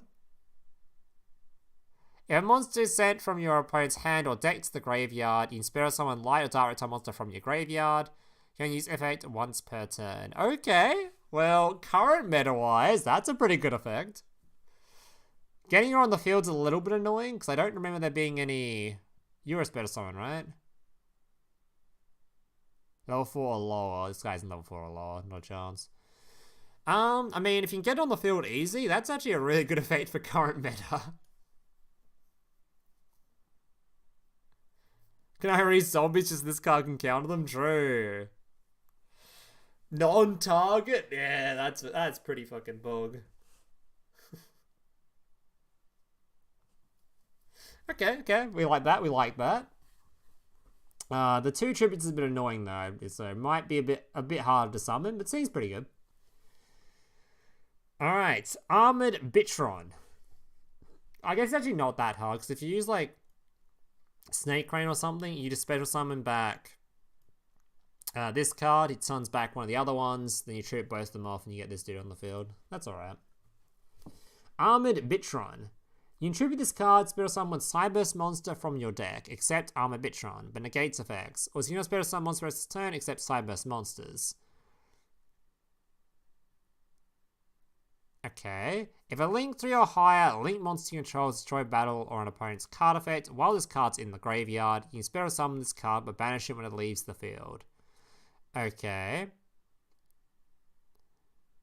So this sounds pretty good for summoning out the monster that when it goes to the graveyard. The Cyberse monster that when they go to the graveyard, they have graveyard effects, right? They like, summon things out or whatnot. So you search one, you go into like a link 1, then the thing revives itself sort of thing. And then just have this extra bit of like special summon protection later on or summon back later on. Sounds pretty good.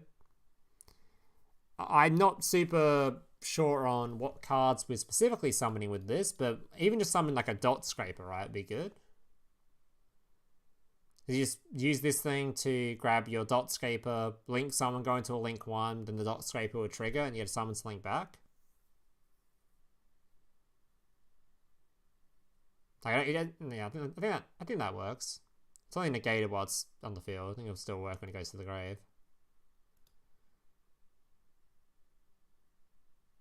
Oh, it's literally called bitch. Okay, it sounds alright.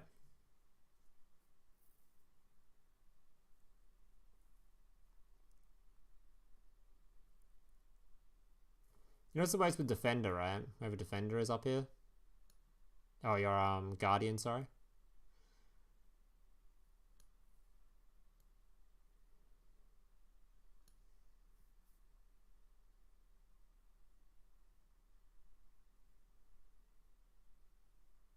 Bitron?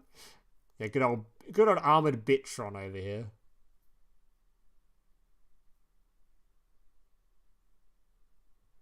Alright. So this card probably sees some play, I assume, in some deck. Maybe. Alright. Aron, this is the king. So we've seen the queen. Let's see what the king does. If this card is in your graveyard and tribute 2 monsters, summon it, okay. If your opponent adds a card to their hand, except during the draw phase, you can send 1 random card from their hand to the graveyard, okay. If monster your opponent controls is sent to the graveyard by a card effect, you can add 1 light or dark return monster from your deck or to your hand. I was expecting more, I'll be honest. Queen is looking a bit stronger than the king over here. Especially considering in Duel Links, a lot of stuff added to hand is via skills, so it doesn't even work with this dude. I mean, searches are searches, that is true. I do like searches, but that's it's much more specific search. I don't know about that one. This dude kind of fell off a bit. King kind of fell off a bit. Queen was good, king, not sure about that one.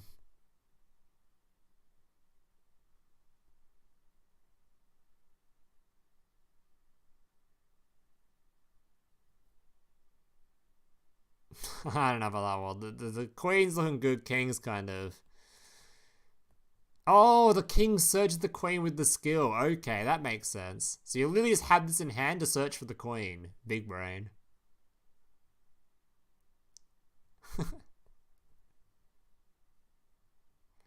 Okay. Although you want this thing in the graveyard, so I'm not sure you want it in your hand, really. Could get it in the graveyard somehow. Alright, cool. Let's have a look at Mr. Gentlemander over here. When an opponent's monster declares an attack, you spell summon this card from your hand. Your opponent's monsters cannot attack any monster except this one. Okay. For a moment there, I thought it was going to say your opponent can't attack directly for the rest of the turn. I was going to squeal, but that one's alright. So yet again, another Karibo Kiteroid effect style card, but just worse than what I've already got, right? Yeah, just worse than what I've already got, so cool, whatever. Wait, it's a reprint. Why is it down here? Whatever. Okay, Gorgon, Empress of the Evil-Eyed. Alright, 2 monsters include an Evil-Eyed monster. Gain 100 attack for each Evil-Eyed card with different names in your graveyard. If this card is equipped with Evil Eye of Selene, quick effect, you can target 1 effect monster your opponent controls, negates effects at the end of this turn. Okay. You can use this effect once per turn. Once per turn, during this next standby phase, after the state was activated, destroy 1 monster this card points to. Alright, so the only downside for this card is that the current way people are using Evil Eye is not extra deck related at all. They're just using the small package, which this doesn't help whatsoever. You don't really care about saying, like, you don't summon this in BLS. You can't even summon it in BLS. The Suship version of the deck probably doesn't care for this. But pure Evil Eye, you've now got an effect negation or you destroy. You don't typically have both. So this card it's definitely a good card, but there's a lot of things that make it a lot more meh. Because the choice is you either have this thing on the field, or you just have the current one on the field, which is already a quick effect destroy in itself. So it feels kind of bad using it as link material. So if you can get like... Yeah, I don't know. It feels really odd. Like, I don't actually think this will make Evil Eye stronger. I think the deck will basically be the same. Because it goes from a deck that can summon a pop 1 into not using the pop 1 effect and now going for a negate effect instead. Which, I mean, it's definitely useful, but... Yeah, I don't know. I don't see it being that much greater in the current version of the deck. Sadly. Like, I'm not even sure if it's, like, good enough where I'll bother making a video using the card. Maybe I will, but I'm not sure. It's good that that is very true, though. The fact that it's a rare is super good, because it means the deck is already incredibly cheap, and its support is incredibly cheap, too, so... This was from the deck build box, right? So you deck build box, get all the Evil Eye cards, then you get the new supports on the rare. That's really cheap, so... Can we destroy an opponent's monster on the link point? I don't think so. Can it?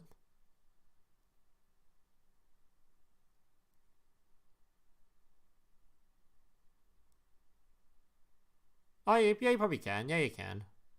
But I don't think it's something... It'd be kind of... It's pretty hopeful to put this below like your opponent's link monster pointing forward sort of thing.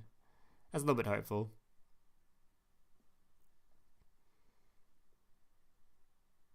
Alright. Well, moving on. I've said my piece about Evil Eye. It's nice that it's free. The deck is already fairly solid, so if you want to play this card, go ahead. It's not a bad card. It's definitely a good card, but I don't think it necessarily makes the deck much stronger, considering you're basically taking one form of interaction and replacing it with another form of interaction, but you can't have both of them on the field. Or you don't have both of them on the field, so you're not giving the deck multiple forms of interaction. You're just not changing a whole lot. Alright. You are the Remnant. You can send this card from your hand to the graveyard, send one light reptile monster from your deck to the graveyard. Okay. If this card is normal spell summon, you can add one Agodic spell and trap card from your deck to your hand. Okay. There was a lot of searching going on with this card. This card seems real good. Okay. Alright. We're getting somewhere with this archetype. It's doing things. But only in the... Does this have any like high rarity cards at all? Oh, goddamn, it has at least one. Goddamn, it has an ultra rare as well? What the fuck? This deck's kind of stacked, actually. Wait a minute. Wait, if this card has, like, any decent ultra rares or SRs, this deck actually would be pretty good. Like, no joke, with Snake Eye in the game, a card that just puts 4 reptiles in the graveyard, this archetype might actually be good. If these ultra rares or SRs are even, like, slightly usable, like, if either of these ultra rares just say quick effect, like, destroy a card, like, already, the archetype would be absolutely insane. That's basically all it needs. Just any form of, like, proper interruption, and we've got, like, a fully functional deck.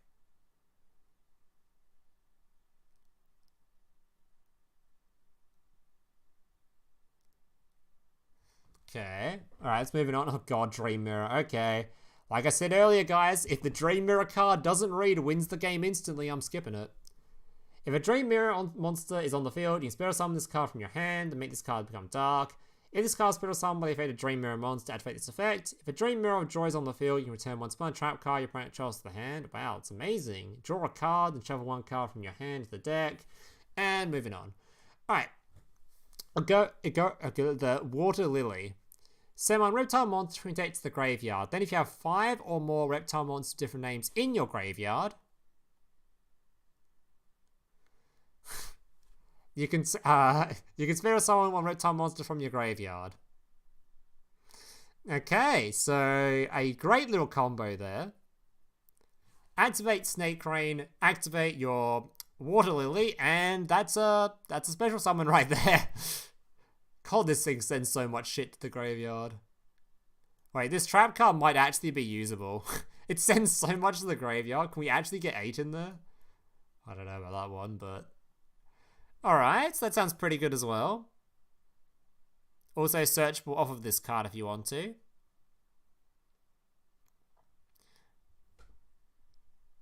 Wait, this is an ultra rare Master Duel? That is kind of crazy. Alright, that sounds pretty good. A nice little search. That combos super well with Snake Rain. Wait, no text to speech? What the? Oh, it's a raid. Hey, thanks for the 22. Appreciate it, buddy. 22 person raid. Thank you, buddy. Duel Link's best game raid.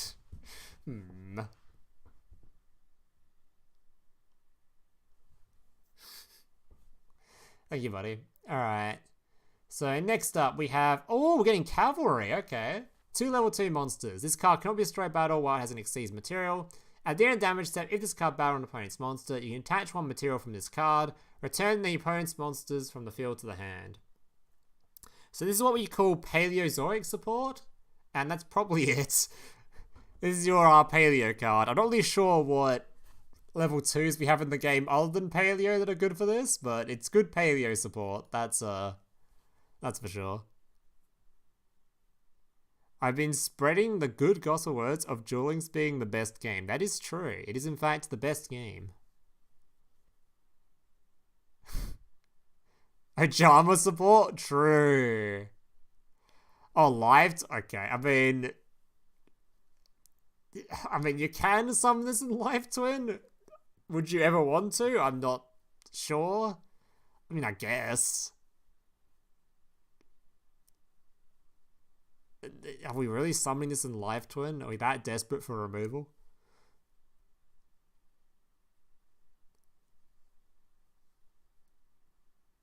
I mean, I guess.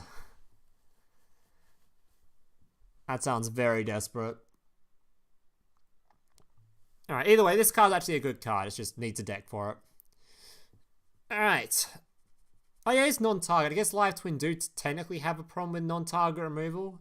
So if there's a meta comes up, there's a big untargeting boss monster thing in the meta, this is actually pretty good for Live Twin then. That is definitely true. Because they do actually have a problem with non-target. It's a reason why a lot of them use the big boss monster guy. Sprite in Xbox, clearly. Oh, true. Why didn't I think of that?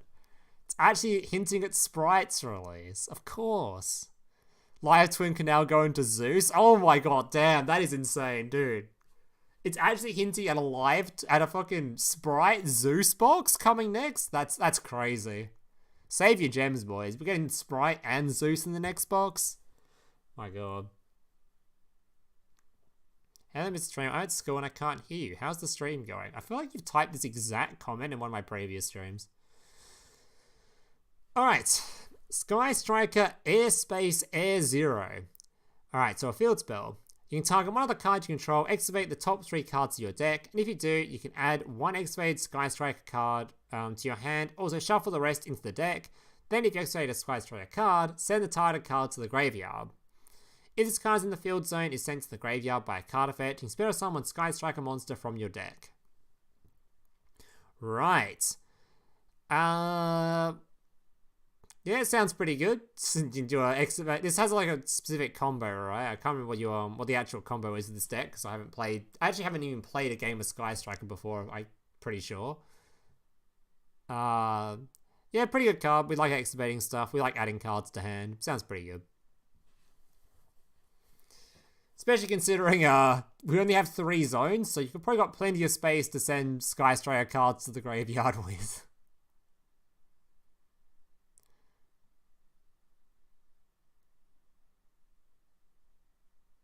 Yeah, Zeus without a main phase 2, despair. Yeah, just hard summon it. It's pretty easy.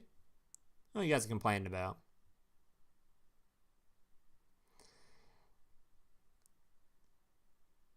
Yeah, it seems pretty good. Alright, then we have your Afterburners. If you control a monster in your main monster zone, target 1 face-up monster on the field, destroy it. Then if you have 3 or more spell and trap cards in the graveyard, destroy 1 spell and trap card on the field. So important to note this card, as it's something a lot of people miss, is the fact it's not a quick play. So I know that might seem obvious to some people, but I don't know. It's something that a lot of people do actually miss, considering a lot of the Sky Striker cards are quick play. So this card, it is removal, but it's not as good as the other spell card that negates and steals, because that one obviously is a quick play. But you're definitely going to play this card, obviously, because special summon removal is great. Oh, I actually thought this card only destroyed special summon cards. I didn't realize it was any face-up monster. It's actually better than I thought it was. One of? It's probably going to be more than a one of, because we don't actually have that many, there's not that many... Like, we've only got 2 engage, okay? We've got 2 engage, and it's a lot harder to search, because we don't have the main Sky Striker combo of hit him in the face, send your engage to the graveyard, you know? So if you want to have a removal, you gotta play it. You gotta hard draw this card, you know? So it's actually probably gonna be more than a one of.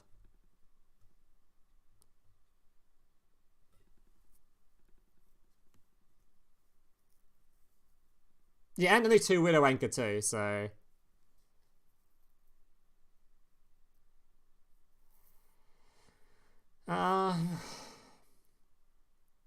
Yeah, alright. Should be good though, should be good. Not much else to say about it, just obviously a good card. Potentially destroying 2 cards is great. Alright, another card that's going to be pretty good due to just current meta. If you control any monster in your main monster zone, target 1 monster in your opponent's graveyard, banish it. Or if you control 3 spell and trap cards in your graveyard, you can spell summon the monster to your field instead. So in current meta, there is a lot of stuff you want to bash in the graveyard. If we just have a quick gander at this little tier list over here. Little tier listy thing over here. We've got your Shiranui, which obviously banishing any of their stuff can be... Actually, banishing some of their cards is kind of annoying. But banishing the little tuna monster is fantastic. Blue Eyes, we like to banish their stuff before they go into their fusion spell. Not as relevant, but can be relevant in certain situations. Mayakashi, Link 3s in the graveyard, like to banish them before they can be annoying. You can also use it on their big monsters when they try to go for the Links. Actually, Link 3 can summon from the banish zone, so... Mostly using it on... It's useful in this deck, okay? You can use it before they go into their summons.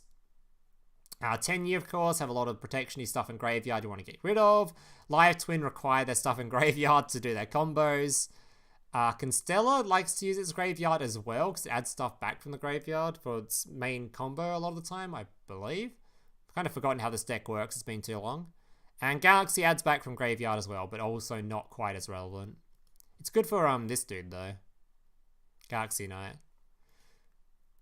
So every deck in the meta uses the graveyard right now, which makes this card really good. You know, every time I read these cards, I feel like this deck's just going to be the Runic of Duel Links. I feel like it's literally just going to be a Runic of Duel Links. Very same sort of playstyle. That's actually what I feel like this deck's going to be. It's probably going to take a lot of skill to play too, I reckon. Alright, Starlight Junk Trion. So we went through this card earlier because it's part of a skill.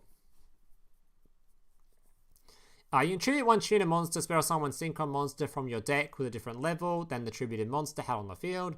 During your opponent's turn, if you spell summon a synchron monster from your extra deck, target 1 card on the field, shuffle into the deck. You can only use the effect once per turn. So yeah, this is given to us via a skill. So if you're using the skill, you're going to have this card anyway, I think. I think it just gives it to you, if I remember. I don't think you actually had to play it in your deck. Oh no, it does set it from your deck, so you have to play it in your deck. Okay. Not a bad spell card, considering the skill gives it to you. It can remove your opponent's stuff, which is great, and it can also search for particular synchron monsters you're looking for, so... Yeah, obviously great. That's, not much more to say about it. Runic and Duel Links before oh, I'm not saying actual Runic, but like these cards feel like the Runic of Duel Links, not just like the way it's gonna play.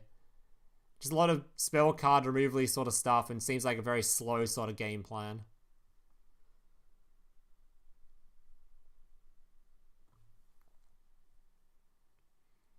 And that's 50% of the play base gone. I mean, Runic isn't really that toxic of a deck. It's only toxic when it's paired with the 50 billion Floodgate and Stun bullshit cards, right? Like, pure Runic really isn't that cringe. Maybe I'm just taking too much Joshua Schmidt bait right there. Too much copium from watching too much of his stream.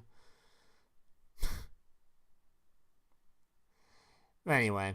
Looking forward to opening and starting hand? True. Is that actually... Oh my god. Is that actually going to be how this shit works? Now, this is the start of the duel, right? You won't be able to open it. It will literally happen before your starting hands are drawn, right? Surely. You like my entire deck being banished and ripped apart? I mean, if you're getting banished for, like, more than 5 cards on your starting turn, that'd be pretty unlucky. We don't banish that much on the start, on the first couple of turns. Especially on their first turn, they banish like nothing because they don't have the access to the spell card that banishes based on cards on field, right? Either way, we're talking about new box stuff here, not Runics. Alright. I like how all the new skills in this update are formatted like an OCG. It is actually a nice change. It's like they've realized that the rush skill formatting was kind of good, so they maybe should do some sort of thing for the speed duel stuff. I think they should have formatted it the exact same way the rush duel skills are formatted, not the way they've formatted them here, because they're kind of silly looking. Because having effects that are saying things like, you can only use this skill's second and third effect once per duel, but the first effect isn't even an effect, it's just a limitation. It seems really silly. I don't know why they wouldn't just have that as like a yeah, I don't know why they didn't just have like the formatted like the way the rush duel skills are. I think it's a little bit better, but it's nice to see some sort of formatting to make them a little bit less confusing, because they were a little bit confusing before sometimes. So all right. TG Trident Launcher. So I already showed the combo for this earlier on in the stream. This card is insane for the deck. If this card is linked summon, you can spell summon 3 TG monsters. One from hand, one from deck, and one from your graveyard and defense position. Keep in mind, you have to have one from each. So if you don't have one in hand, you're screwed. But you should always have one in hand. Also, you can also spell summon monster first turn except TG monsters. So that makes it kind of annoying going second if you want to summon this thing, but it's not too annoying. This is mostly a going first card to set up that field that I showed you earlier. You can use the effect of TG once per turn. Your opponent cannot target TG synchro monsters this card points to with card effects. Absolutely insane, because that means you summon this thing out, you're safe to book a moon, you're safe to, like, even just your opponent summoning out their typical combo stuff, they have to use a lot of their removal on this thing first before they can use it on your bigger, more annoying cards. So, yeah, bang a card. You're going to be using this in every deck, and it's only a rare too, so no joke, the TG archetype, the way I want to build the deck, you only need to go into this box one time. Because you're going to want one of these because of its a good float target. You want one of this for the skill, but you actually only need one from the skill. Because this card's, you literally don't even need a second of this. The skill, you get this thing from the skill, and you only need it once. So you can go into this box one time, then as long as you have the TG stuff from the, so we just got a new pack that gave you the TG stuff, right? I think. If I remember correctly, we got a or a reprint box or something at some point, right? For the TG cards. Then that's actually going to be insane.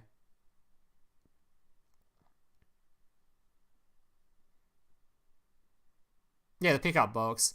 The only stuff that'd be expensive then is because, like I said, going second, you're not actually restricted into what synchros you summon. You're only restricted during your opponent's turn.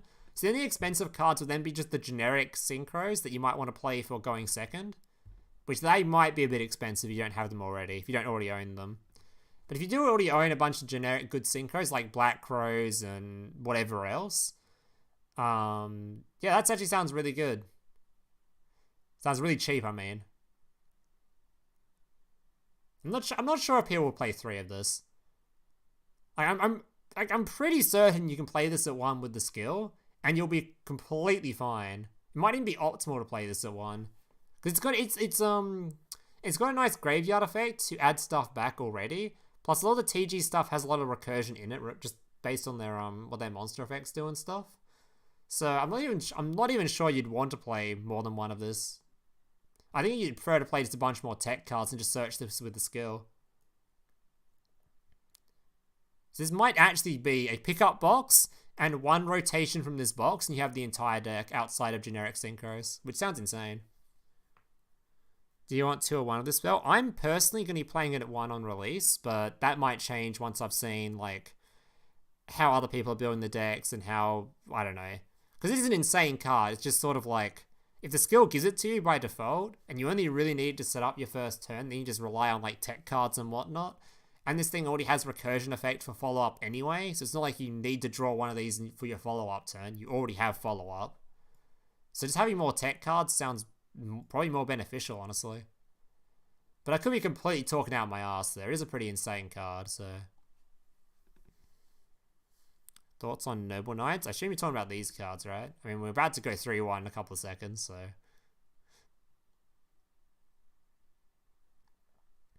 Also, it's important to note, this thing's limit 3 for some reason, so if you want to play limit 3 trap cards in the deck, like Compulse, you can't play IDP, but you can play Compulse, for example, then, yeah, you probably want to just only play one of this anyway, just for that reason alone. Kind of weird they put this to 3, but IDP is already limited. Like, what was this even going to compete with anyway? Moving on. Like, if not IDP can't be used. That's the only one that really matters in the limit 3 pool right now. I guess Crackdown is kind of annoying. But you want to use Crackdown in the deck, so it locks up your own zones. That's kind of bad. You might end up playing 2 copies just so you have a search target if you draw one of them. That's fair. Yeah, that's a fair point. Yeah, that's certainly a fair point. I don't mind that. But if you open one of them, you've probably got like full combo for the deck anyway, but then you do lose value because your skill's not going to give you the stuff. I don't know. How Sky Strikers looking like? They're looking like... I don't know what they're looking like. I want them to be good, but no main phase 2 restriction and the lack of like spell and trap card zones. You're only getting one of each link monster. There are certainly some issues that the deck is going to be facing, but the cards themselves are insane enough that they might just carry the deck. Who knows? Alright. Test Panther. Limit 3 to look out limit 3. Yeah, we were saying that earlier, but I was asking what exactly limit 3s do we care about? Because the skill already locks you out of IDP, so it's locking you out of what? Crackdown? Which is... I'm not even sure you'd want to play Crackdown in this deck. So it locks you out of, I guess, only Compulse, which isn't that great currently. It's not seeing as much play as some of the other cards. So I don't know, I didn't see much point in the limit 3 on it, but anyway. Test Panther. 2 monsters including a Gladiator Beast monster. If this card is link summoned, you can add 1 Gladiator Beast card from your deck to your hand. You can target 1 Gladiator Beast monster you control, shuffle that Gladiator Beast monster into the deck, and if you do, spell summon 1 Gladiator Beast monster with a different original name from your deck. Like, is this thing... Oh, I thought it could target itself for a second. You can use effects once per turn. I mean, it doesn't sound too bad. Searching for a Gladiator Beast card sounds alright. I guess you can link summon this thing, then you can use the fusion spell. You can search for the fusion spell, then fusion spell using the cards in graveyard, I guess.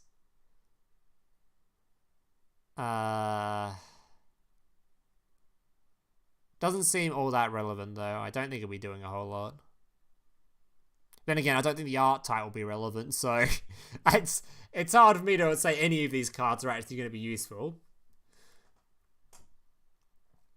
I don't know. It's a card of all time. Also important to note, this thing is called Test Panther, and the protection spell is only protecting, I'm pretty sure, Gladiator Beast specifically.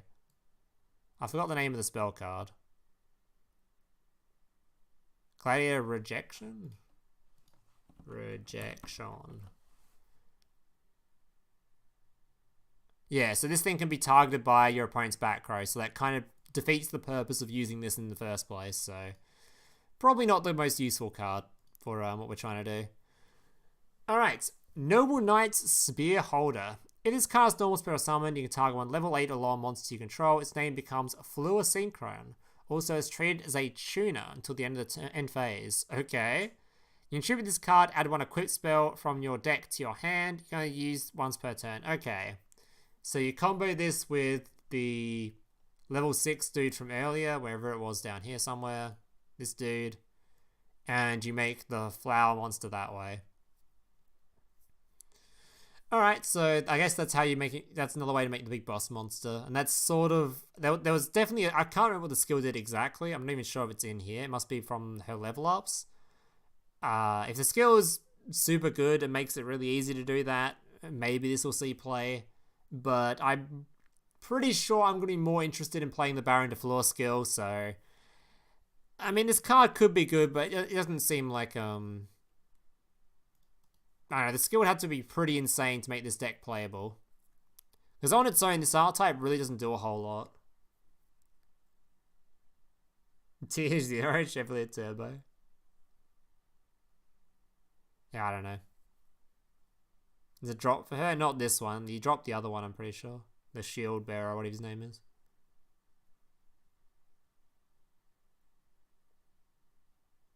The skill prevents her from using her own archetype? Wait, does it? Wait, surely you can summon the FLEURs in it. That'd be stupid. Is she listed in here yet?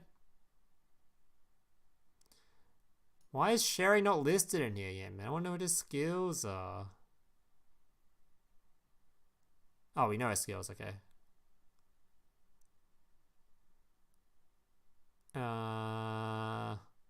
This one? Once per turn, blah, blah, blah. Wait. You cannot spell summon excluding spell summons from the extra deck. Any monsters except Synchron, Tuner, blah, blah, blah. Summon Noble Knight Spear Holder. Hey, why does it stop you from playing the FLEUR archetype? Let's use the extra deck. Anyway.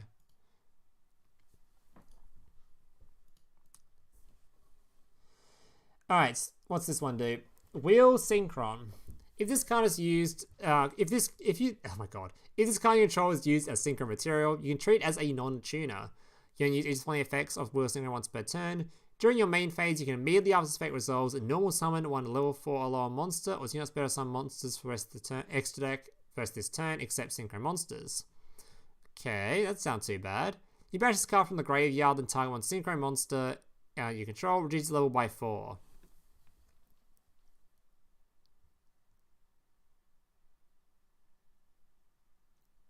Wait, that actually doesn't sound that bad. Oh, it's level 5. Wait a minute. Wait, it's level 5. I thought it was level 4 monster. Wait a minute. Despair. Never mind. I was going to praise it, but I've lost interest. Level 5, I've lost interest. Moving on. Moving on.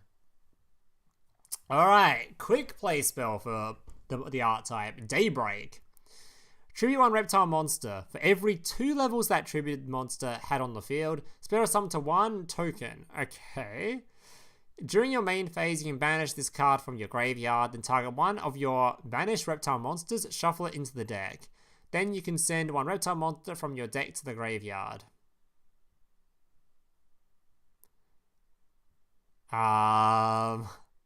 Okay. So you're putting a bunch of tokens on field. I assume that's just so that you have more tribute fodder to summon out to your monsters from the graveyard. Why is it a quick effect though? Because it sort of dodges things, sort of. Card games on motorcycles! Bit of recycling in there, which is pretty good. Alright, I mean, having extra tribute fodder is pretty good, but it doesn't seem...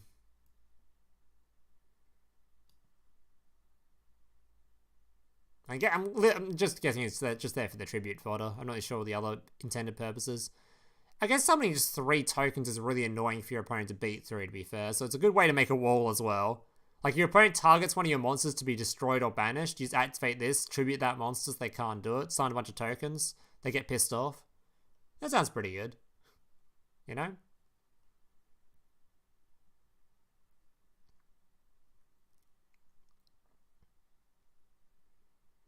Oh yeah, it's actually, it makes, can make this dude? Oh, it can. You just make this guy with it if you wanted to. Very cool. Dude, we actually gonna play Reptilians in combination with this archetype as well? That'd be sick.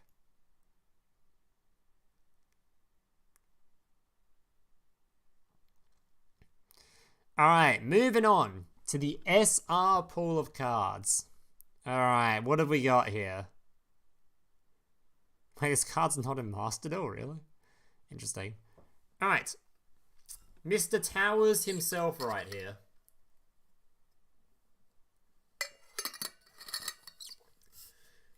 Alright. The Towers monster himself. Cannot be special summoned. Requires 3 tributes to normal summon / set. If this card is normal summon / set, it is unaffected by spell and trap cards and by activate effects from monsters whose original level / rank is lower than this card's current level. All special summon monsters is 500 attack and defense. Once per turn, you can make your opponent send 1 monster from their hand or their side of the field to the graveyard. What an annoying card. What a really annoying monster. Very important to note though, Link monsters like Nightmare Unicorn delete this deck's entire strategy. A single Nightmare Unicorn and this deck gives, like, actually just like, why even bother?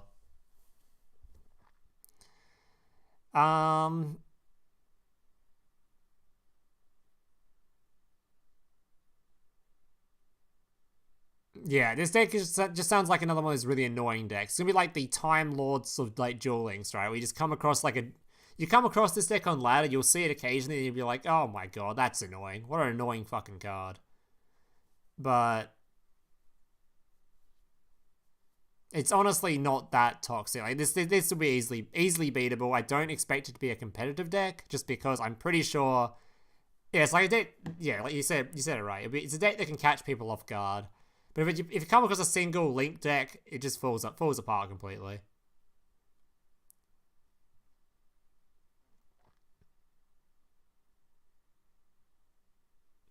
Yeah, it's like a stall sort of like a Time Lordy sort of cringe deck that will never really get anywhere tournament wise, I don't think. But if it does, I really hope it doesn't. I'm sure Konami will fix that problem because they don't like stall decks anyway. So I don't expect it to be that good. Alright, Firewall Guardian. Let's see what this card does. If this card is sent to the graveyard as material for the Link summon of a Cyberse monster, you can special summon this card but banish it when it leaves the field. Alright, already really good. I think we went through this the other day as well. Basically, if you Link summon with it, you just get more resources back, so it makes it really easy to go into like any Link 2 in the game.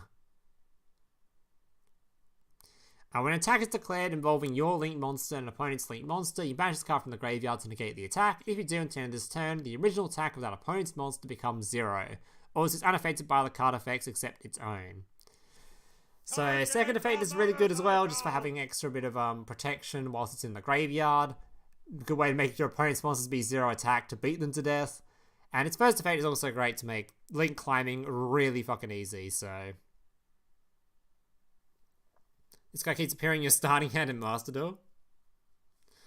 Yeah, this card is really good. Should expect to see a lot of this card in Cyberse decks. Alright, then we have your Firewall Exceed Dragon. Oh my god, level 4. This Exceeds monster's card gains 500 attack times the total Link rating of Link monsters linked to this card. Okay. You can attach 2 materials from this card and target 1 Link 4 Cyberse Link monster in your graveyard. Special summon it to your field so it points to this card. Or you can't special summon other monsters or attack directly for the rest of this turn. Oh, god damn. You can get 2 level 4 monsters on field, and you can summon back that Firewall Dragon you tossed in the graveyard for free from the skill. Because remember, the skill puts a Firewall in the graveyard you can summon back with this thing, so... 2 level 4s, that's a Firewall Dragon right there. That's kind of based.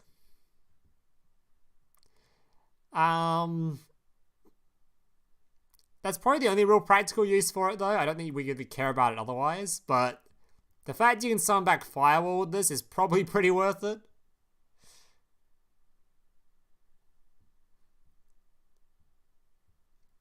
And it will have a absolutely gigantic amount of stats, that is for sure.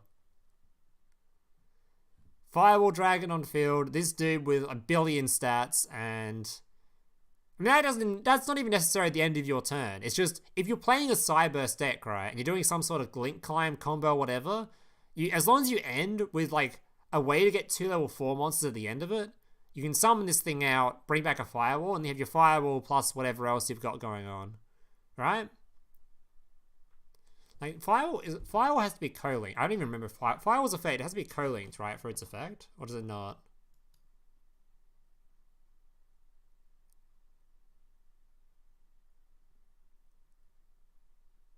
Oh, you had to co-link it, so yeah, it has to be co-linked. So if you have some other decent effect alongside it, that's already a pretty solid deck. Not sure exactly how the combo is going to look or how it's going to turn out, but I'm sure there'll be some sort of Cyberse combo thing that will end up looking pretty cool with this card. Alright, or they'll just ignore it entirely and just play some other full Cyberse combo garbage with this thing anyway. So I'm sure Cyberse will be happy either way. Alright, Clock Wyvern is Firewall Bounce with Wicked Protection. Actually, that sounds sick.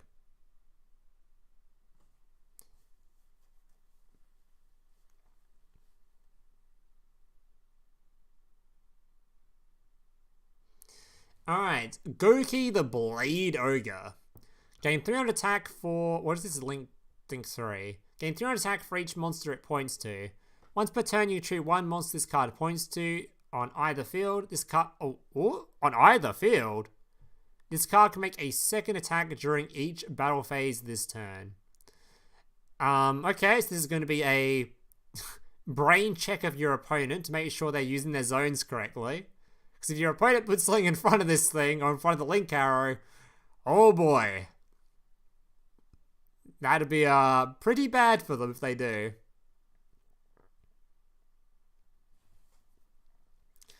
I mean, even distributing your own for a double attack's pretty good, right? But we already have, this card already gives you the double attack though, right? Wherever it is, so it's not super relevant.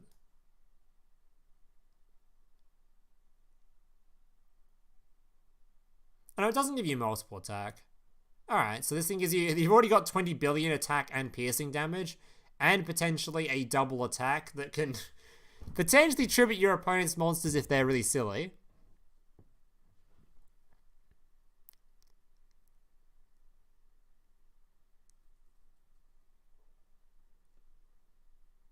Don't Goku's in lore like fair fights. And that makes sense, you put it directly in front of it, I guess.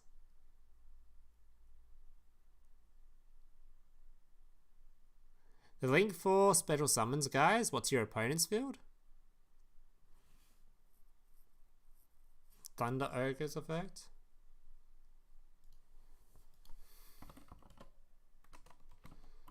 Thunder Ogre. Ogre.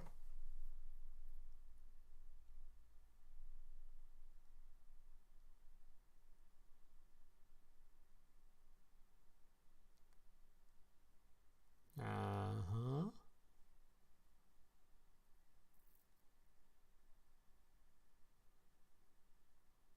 $300 people watching, only 65 likes. True. Where's the likers at?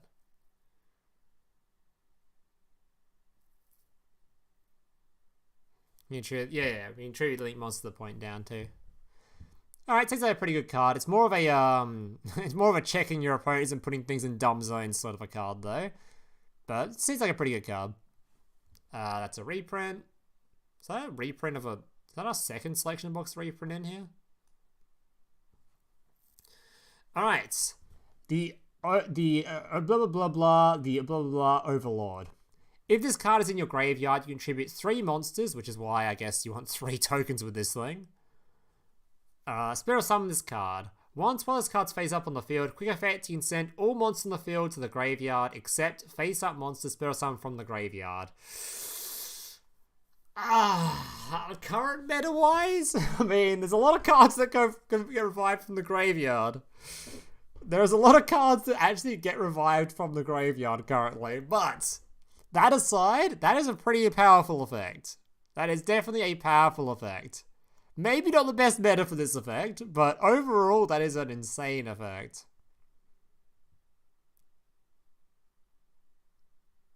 It's pronounced Ogdoa Dick.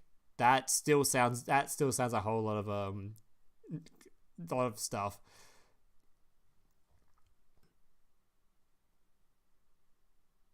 Alright, that is a really insane effect, but it's not greatest for current meta. And it's also, getting 3 monsters on the field requires basically, like, you have to get this spell, right? Which, to be fair, it's a searchable spell off of a card that's searchable off of, like, Snake Rain, so probably not the hardest thing to do now that you think about it. And it's a quick effect as well, so once you got it on the field, you're gonna be happy to nuke your opponent's shit.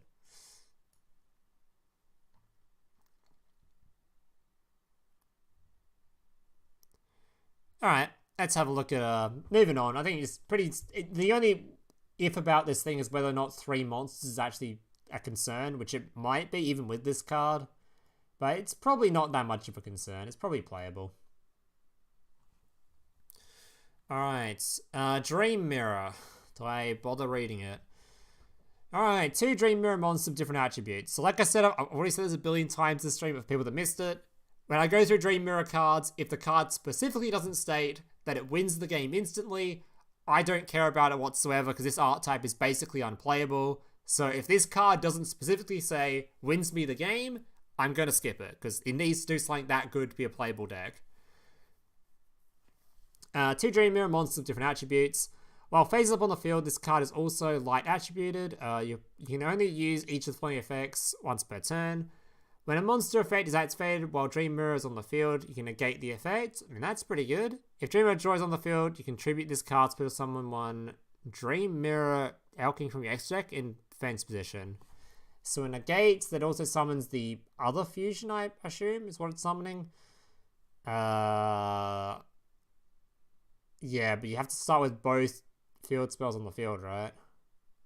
No, it's not happening. Alright, moving on. Sky Striker Mecha Modules multi-roll. Once per turn, you can target one of the cards you control, send that card to the graveyard. Also, your opponent cannot activate cards or effects in response to your spell cards' activations for the rest of this turn. That's pretty useful because it means your opponent can't dodge your back row or whatever else, or your quick effects, removals, and steals and whatnot. Once per turn, during the end phase, you can set Sky Striker spells with different names from your graveyard up to the number of Sky Striker spell and trap cards you've activated this turn while this card is face up on the field, but banish them when it leaves the field. So this card is really insane for getting like a lot of value out of it, but the main issue is we are playing Duel Links and we only have 3 zones to work with. So you activate more than 3 spells, you're only going to be grabbing 3 spells. Or you're only going to be grabbing 2 spells. But to be fair, you don't want to grab too many anyway, because most of them aren't quick effects, and most of them are... And they get banished during the end phase, right? So, or banished after they're used. So you don't particularly want your spells to be banished. So it's good. You'll definitely be using it, of course. But the fact that it's not something too scary, I don't think. Though I do think this card will have to carry the deck pretty hard, considering all the restrictions the deck currently has on it, with the limited zones, the no main phase 2, the lack of actual more than just 4 link monsters. So yeah, I do think it'll be a good card, but I don't think it's something to be too scared of.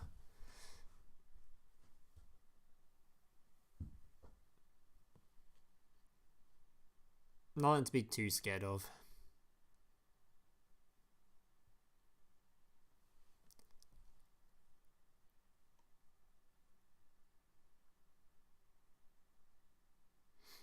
Three of?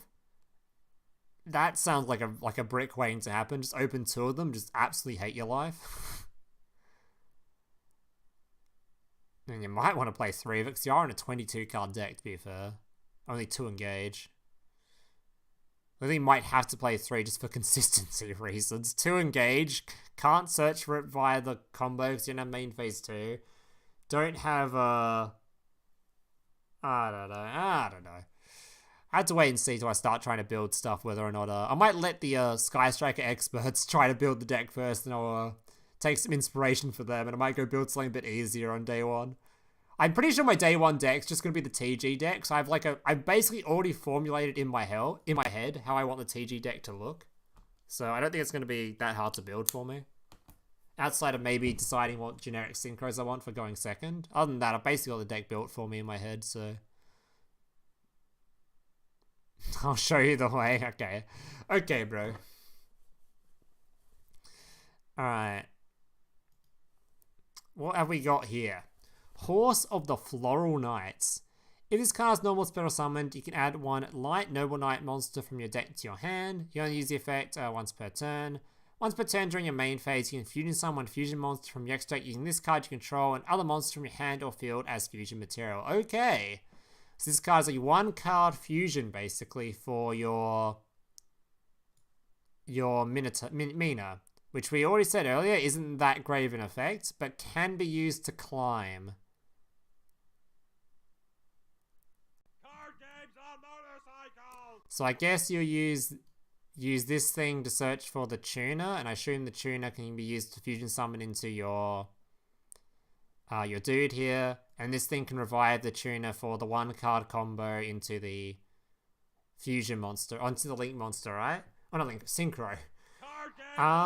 Is that good though? The issue with the synchro monster is its negate, the FLEUR monster, is only on your turn. It's only on your turn. So it's not that great. It's actually not that great of a card. So one card combo for this, I mean, that's a lot of back row to have next to it, I guess. A lot of tech cards, but... yeah, I wouldn't be too scared of this deck, I don't think. I think we're probably more scared of just going for the Baron de Floor version of the deck, which is... I don't know. Oh my god, is that no? First time chatter? What's up, buddy? How you been spreading some democracy lately?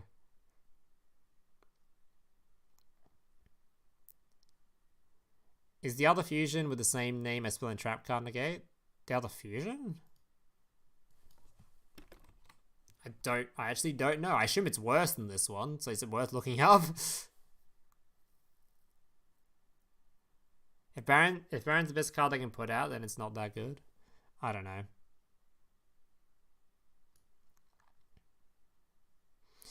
Alright. Oh god, another... how many more Dream Mirror cards have I got, man? You know what? I actually cannot even be bothered reading it. I'm moving on. Moving on to the Ultra Rares. We've got Fusion Deployment.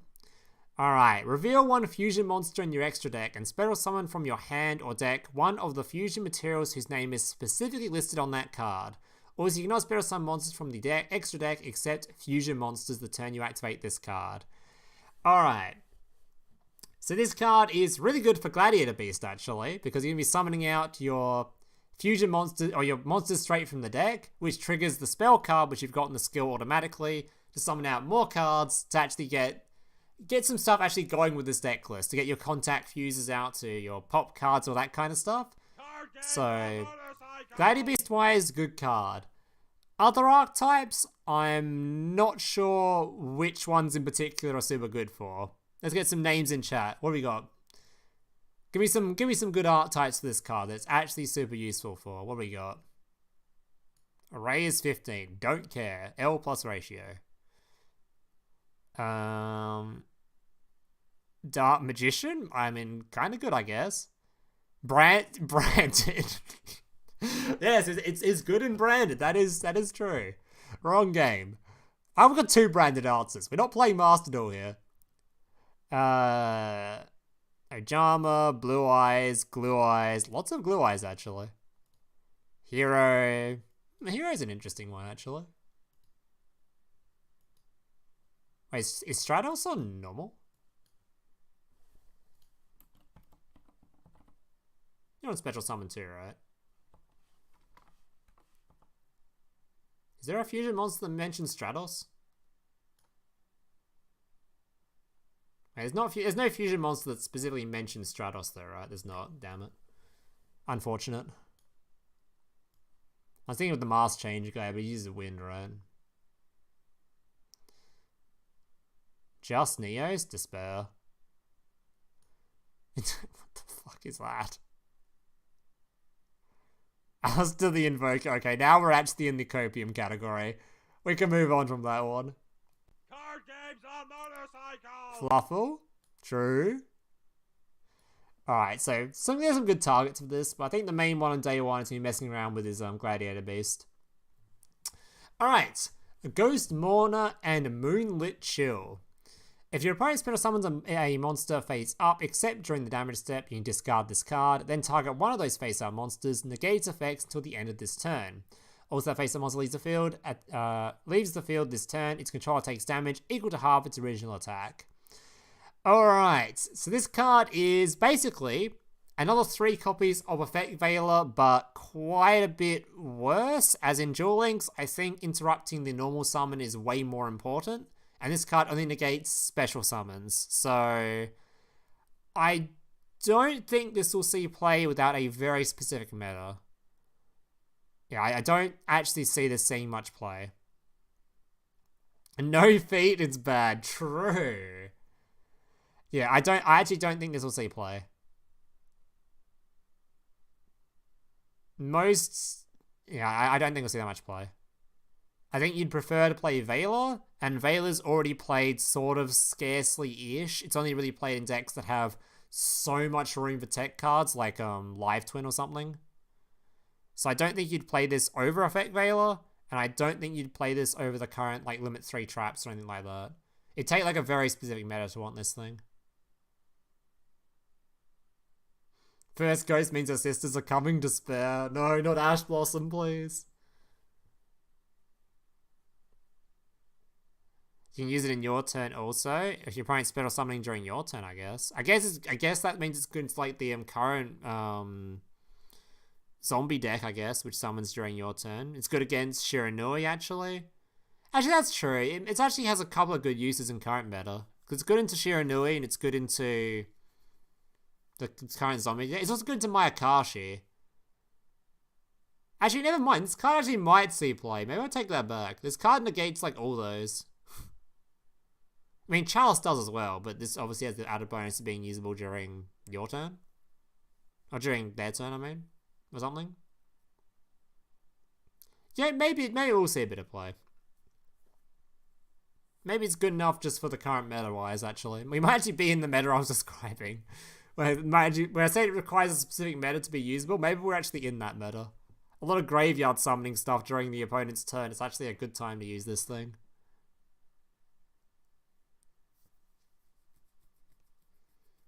Then Droll does it. Then Crow does exist, and Crow might just be better anyway. So, would I prefer this over Crow in this meta? Probably not. I think I prefer Crow. Yeah, I think I prefer Crow in this meta. Better than Veiler? Probably.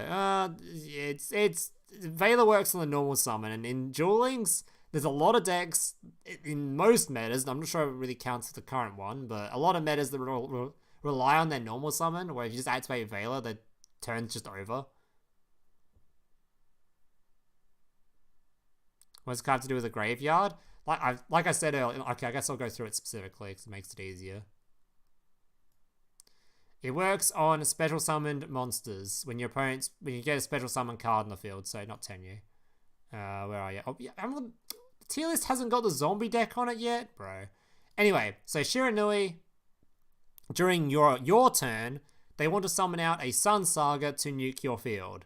They summon it to the field. It's a special summon monster. You can chain this to stop that working, right?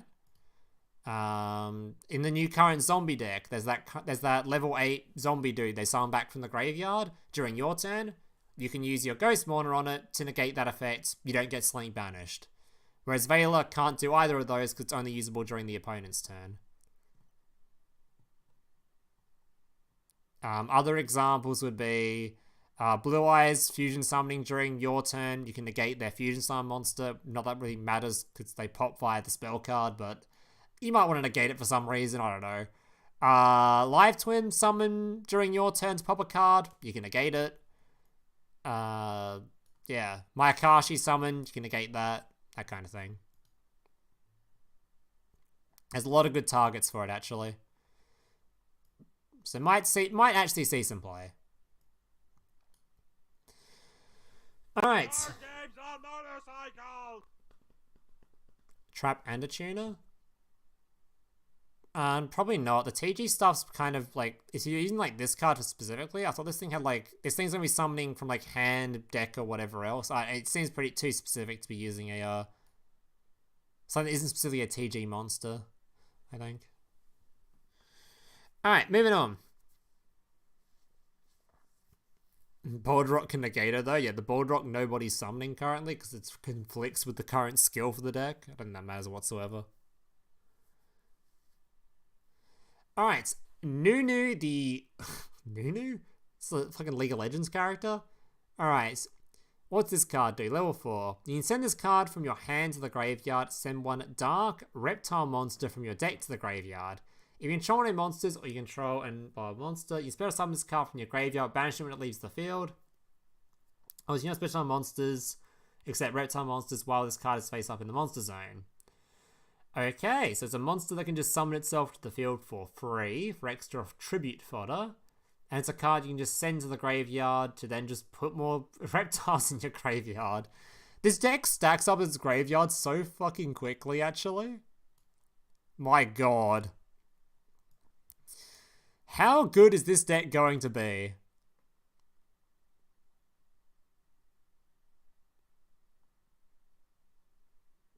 Bro, with Snake Rain, is this deck just going to be insane?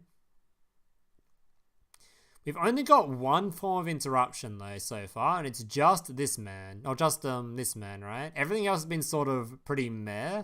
Actually, I guess, this card's effect was pretty good, too. So we've kind of got two forms, although getting both on the field might be a struggle. It's pretty easy to get one on the field, but two of them might be a struggle. But I guess with all this milling and stuff, maybe we do end up just playing the this trap card here that just gives you the reptiles, or someone's back the dudes.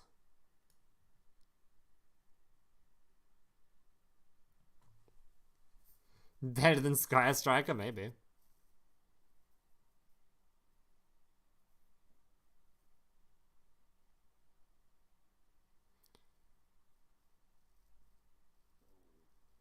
I don't think we're getting any Gadget side skill anytime soon, at the very least, maybe in the future, probably.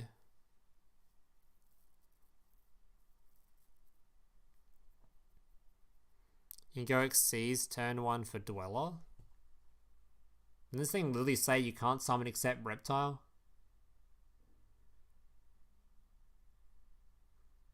Yeah, this thing literally can't be used for Dweller.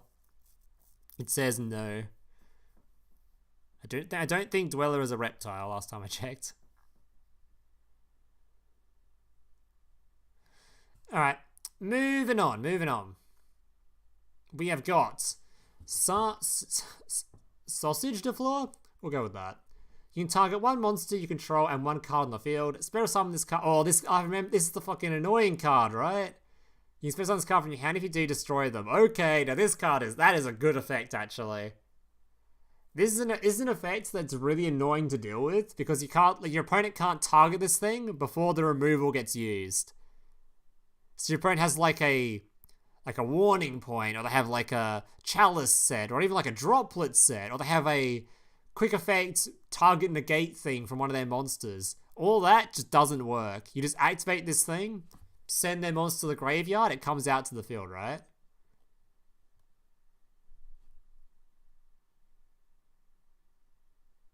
Very, very cool. But it has to get a monster from your field, to be fair. But it is kind of annoying.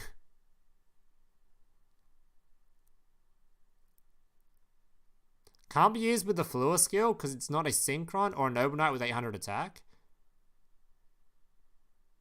Oh. Oh, I'm playing the Baron skill 100% then because I want to play this card. This card's fun. Yeah, I'm playing this skill because the Baron skill is more fun. If this card's sent from the field to the graveyard, you can target one other monster in your graveyard, shuffle it into the deck, then add one level 1 plant monster from your deck or graveyard to your hand. So a searcher as well. Very, very cool. I'm not sure what combos are specifically going to be working for this deck to try to get out the Baron, but hopefully they are some playable ones, I hope.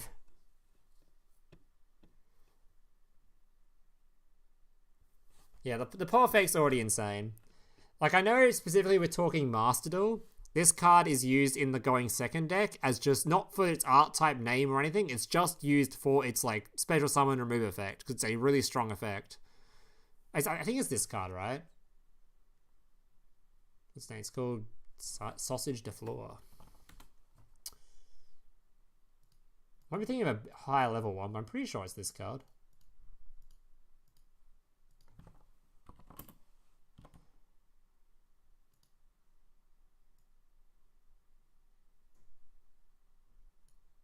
Yeah, Blind Second would use this occasionally.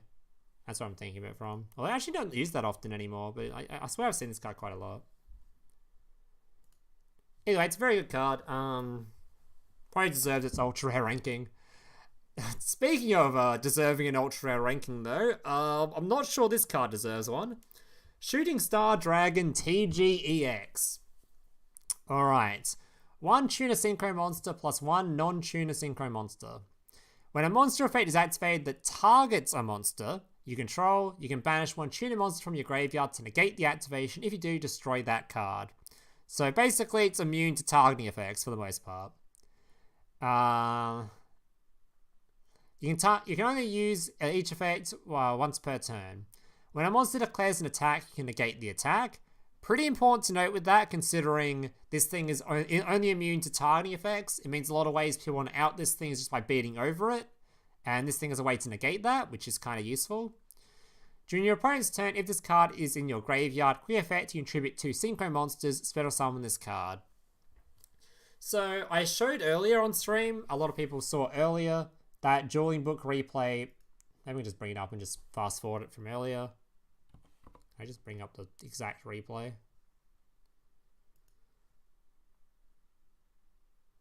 What is going on here? What are you all pinging me for?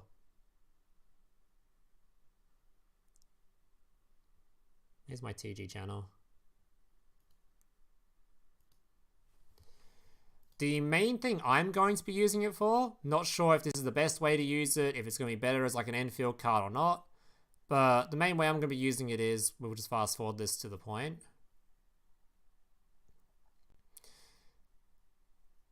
So all 1 card combo, by the way, if you haven't seen this from before. Just discarding, searching, grabbing 2 dudes, summon, get the 2 dudes on the field. Make the dude, add back to hand, special summon back from graveyard. Make a dude, summon from hand, deck and graveyard. Level 5, summon via the skill. Get the card out, so that's when you summon it, so summoning it right there. And the only reason, literally the only reason I'm summoning it is because I can use the butterfly to get rid of it, to bring back the materials. So then I can go into my halberd. And then this card has a nice little float effect, where if this thing is removed and sent to the graveyard, when this card is sent from the field to the graveyard, you can target 1 TG monster in your graveyard, special summon it. And because we summon this thing properly, we can summon back the big boss monster that way, which is a fantastic card to float into. It's just not that great of an end field card by itself. So that's what I think it's going to be used for, at least when I'm playing the deck. I'll be summoning this thing, putting it in the graveyard instantly for halberd. That's the only reason I particularly want to use it. Not just as like an end field card. Yeah, these things are rated for dual links, which is why we can do the combo. But yeah, that's what I want to use it for. It's just like the graveyard float effect card. Not actually for just... Yeah, it's not a great boss monster by itself, generally.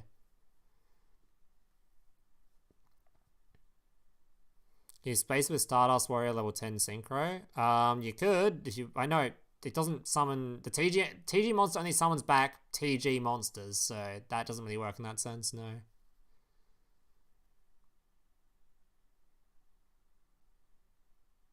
Shooting Quasar. You want to summon anything during... Because the skill locks you into your opponent's turn, saying you can't use level 7 or higher monsters that are not TG during your opponent's turn. With the TG skill, which is why we don't summon anything that isn't a TG monster. Going second, on the other hand, there's no locks during your own turn, so if you want to summon whatever you want during your turn, go right ahead. It's just during the opponent's turn you can't use... Yeah, things like Black Crows and all that kind of stuff you normally saw in TG. Alright, moving on. Sky Striker Ace Ray.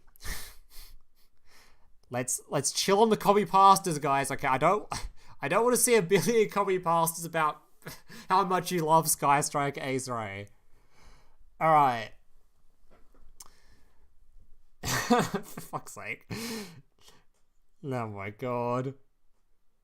Quick effect. You contribute this card to spittle summon Sky Striker monster from your extra deck to the extra monster zone.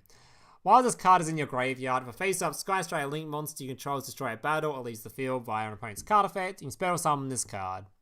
You only use each effect once per turn.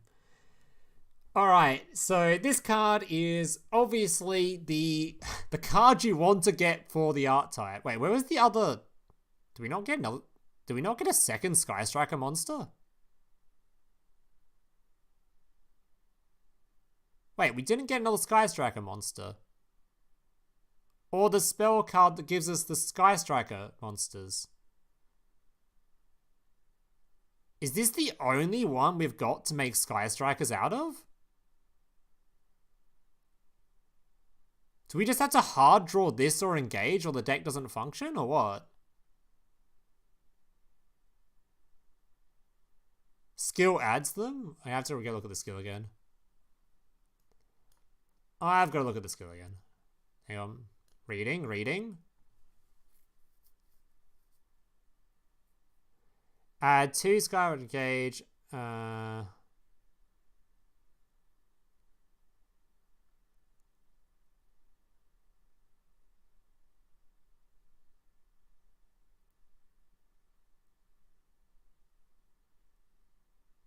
Does it?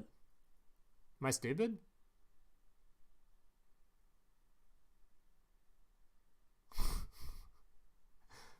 Just use Rhoda?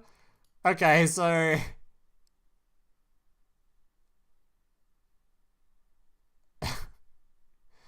oh god. The field spell? I mean, I guess. You just excavate and pray? Oh god. Alright, that's another layer of cringe for this deck now. We've only got one monster to go into Link monsters with. Right, okay, that's very cool. Thank you for that, Konami. You really couldn't have just given us any of the other... Where's the fucking spell card that gives us the top... Anyway.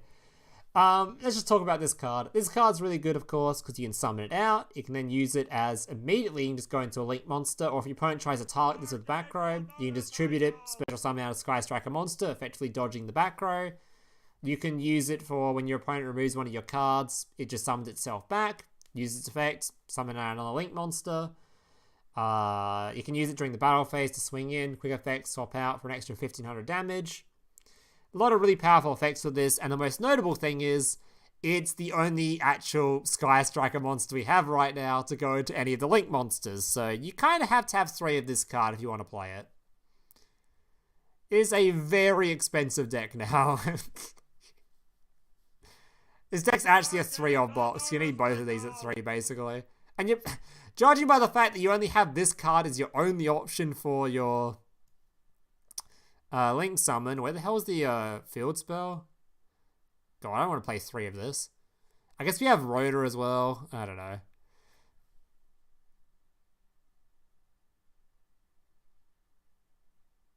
You realize we got all the Wave 1 Striker support, right? Wait, did Cyberse Wave 1 not have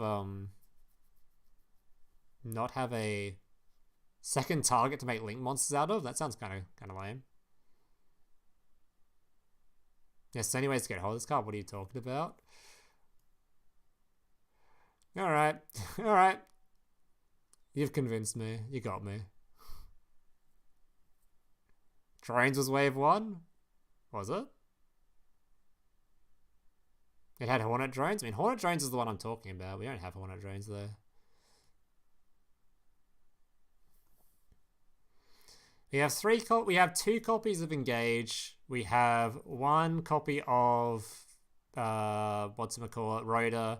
We have 3 of this card, so that's 6 at least. So that's already a playable amount at least. 7's what you typically look for most decks, but we've got the this card as well that can grab it. But oh god. This is a 22 card deck too, so 6 is normally playable in 20, but 22 card deck means you basically definitely want 7. So there's going to be a lot of draws where you rely on this thing.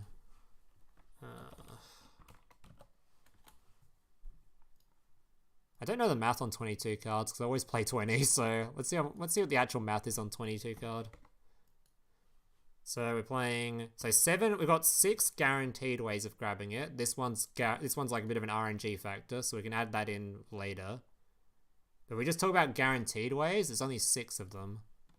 You start with your 4 draws, and you have 22 card deck. Odds for 1. I mean, 75 isn't that bad.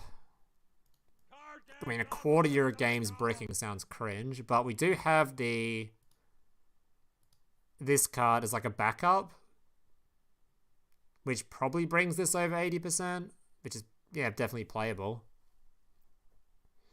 I don't think I'll bring it much further over, like, I guess it's close to 85.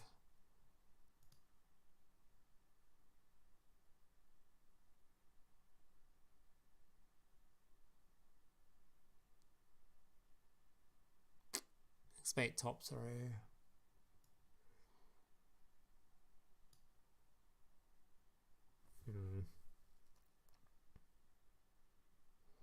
Pop the field spell.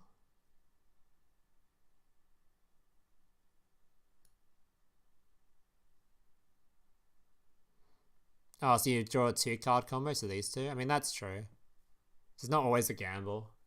So if you happen to open multi-roll and this card,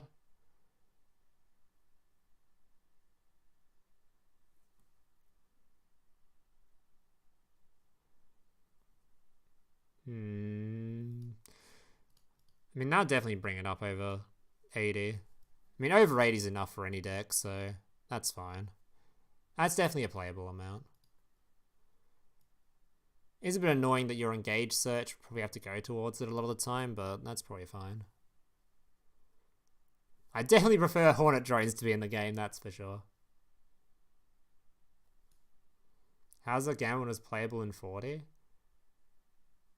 Hey, what do you mean? We had Hornet drones, Harrier. Hornet drones was wave 1.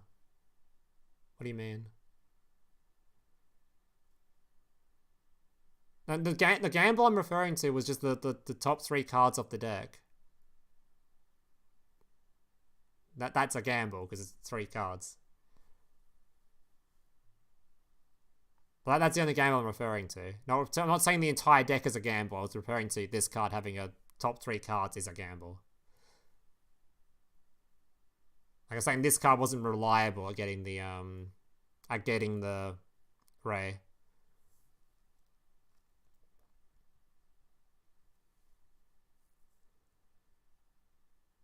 Think of drones how abusable it is.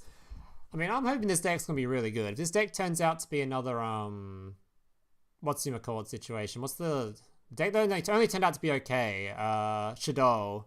Like, I don't want this deck to be another Shadow. I actually want this to be tiered. I want Sky Strike to be guaranteed tiered, so if this deck doesn't turn out to be absolutely insane, I'll be pretty sad. So anything to make this deck good, I'm happy about, so. I don't want a Shadow kind of a deck. Which I'm thinking the limitations and stuff on this archetype, just based on the zones, the no main phase 2, the there's another big one I've already forgotten. I don't think it'll be mid. The archetype's got too many strong fucking cards in it to be mid. I'm pretty sure it's got to be good at least, but especially in current meta, this card's like such a good disruption currently. Like a really good disruption actually.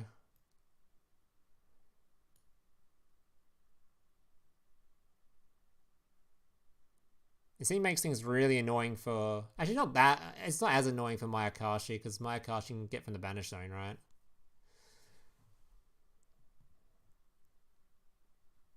What's the 6 Synchro Monsters the TG about? I'm not sure what they are, but I think chat was telling me earlier they were probably going to be the... just one of each of the TG monsters. Because we've only got 6 TG monsters in the game, so it's probably just going to be the 6 monsters, is what chat was saying. It's probably just this one, this, and your bug is probably what they're going to be. Which is really good, by the way, because that leaves us so much room for just generic synchros in the deck. It's insane for going second.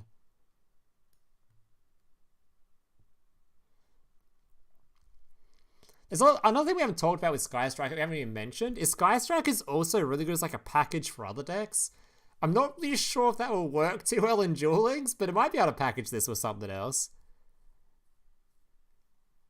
Like, what's a deck that is there any decks that can, okay, good decks in the game currently that just don't use their main monster zone? They just summon Slank to the extra monster zone and then pass? That'd be kind of fun, right? I'm not sure what archetypes we'd use this for currently, but I know Sky Striker cards work pretty well in other decks in Master Duel, so...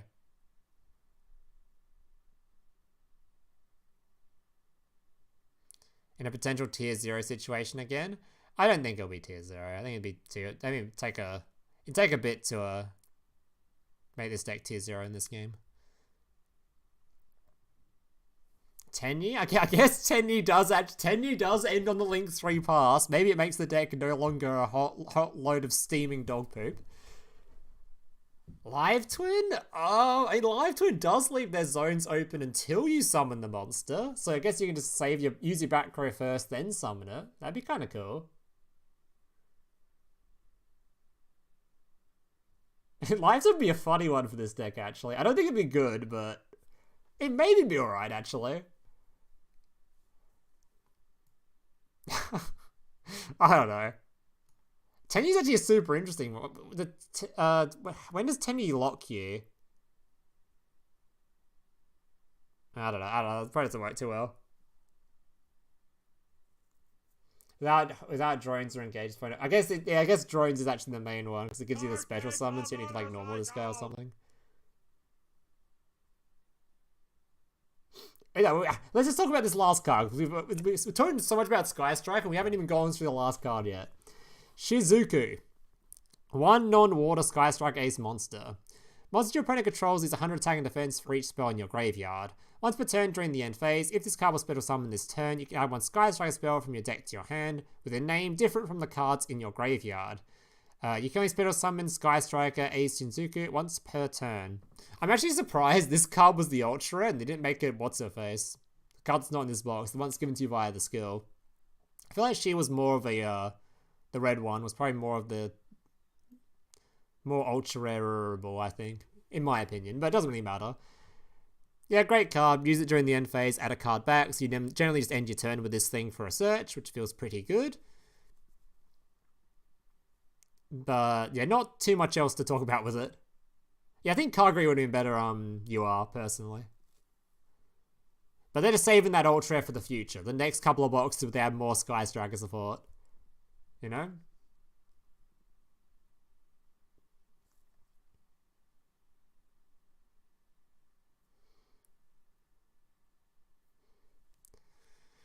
Yeah, I'm so uncertain about Sky Striker. This deck could be insane, or it could be just like, you know, Shadow sort of meh sort of tier, which I don't want it to be. I really want it to be top tier. Because I feel like Sky Striker is going to be such a fun deck to play, man.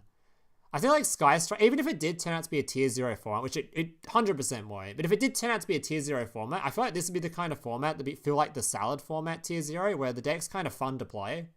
So I think people would actually enjoy that format despite it being a tier 0 format. So I would love this deck to actually be a top tier deck. I would love it. So I'm really hoping Sky Striker turns out to be insane. That'd be fantastic. A lot of things are trying to set it back with just how the game's formatted, or how Duel Links is formatted, but I know, I think I'd love it. Yeah, it's not going to be an easy deck to pilot too, so it actually brings a lot of skill expression too. A lot of skill expression, a fairly fun sort of deck. It does have like the potential to do some OTK type stuff, but it's not super consistent at doing it. It mostly does it when your opponent's field's empty. So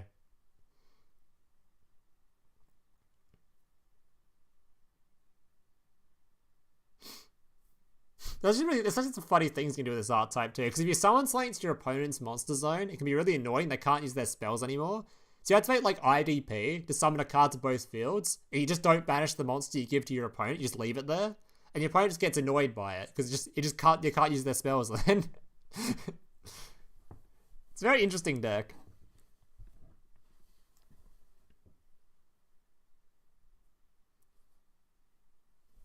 Alright, final card in the deck. In the box. TG Limiter Removal. Discard one card, add 2 TG monsters different names from your deck to your hand. You can banish this card from your graveyard and target one TG monster in your graveyard, shuffle it into the deck. Or if you control machine type TG monster, you can add it to your hand instead. You only use one TG Limiter Remover effect once per turn. And only once that turn. Alright, so absolutely incredible card, and it's searchable via your skill. So you get this thing, you activate it, that's 2 TG cards straight to your hand at the cost of 1 discard, and then you can use this thing later on in the graveyard to add back follow-up for future turns, which is insane. Having follow-up as well, yeah, this is all you could possibly want for the deck. It's just a pure custom card. It's actually insane. And the fact it's searchable via the skill is also insane. Like, if I were to build this deck right now, like, I've basically already got it built, the main deck built in my head. Like, what would I even do? I'd have you have your 3... You have to have about 7 low-level monsters for the skill to have a search.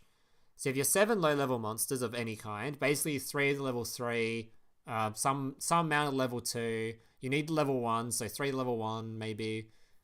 Maybe I'd just do like a 3-2-2 sort of thing. Then I'd have 1 of the level 4 TG that revives from graveyard.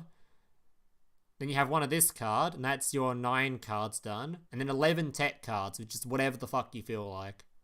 That sounds like an insane deck, actually. Yeah, I honestly don't think you even need 2 of this. You might play 2 of it because of the point Harrier brought up earlier, where if you happen to open this thing, it does feel pretty bad not to get the value from your skill. So maybe 2 of it just for that reason alone. It's not exactly a bad card to draw either, so I could see 2 of this.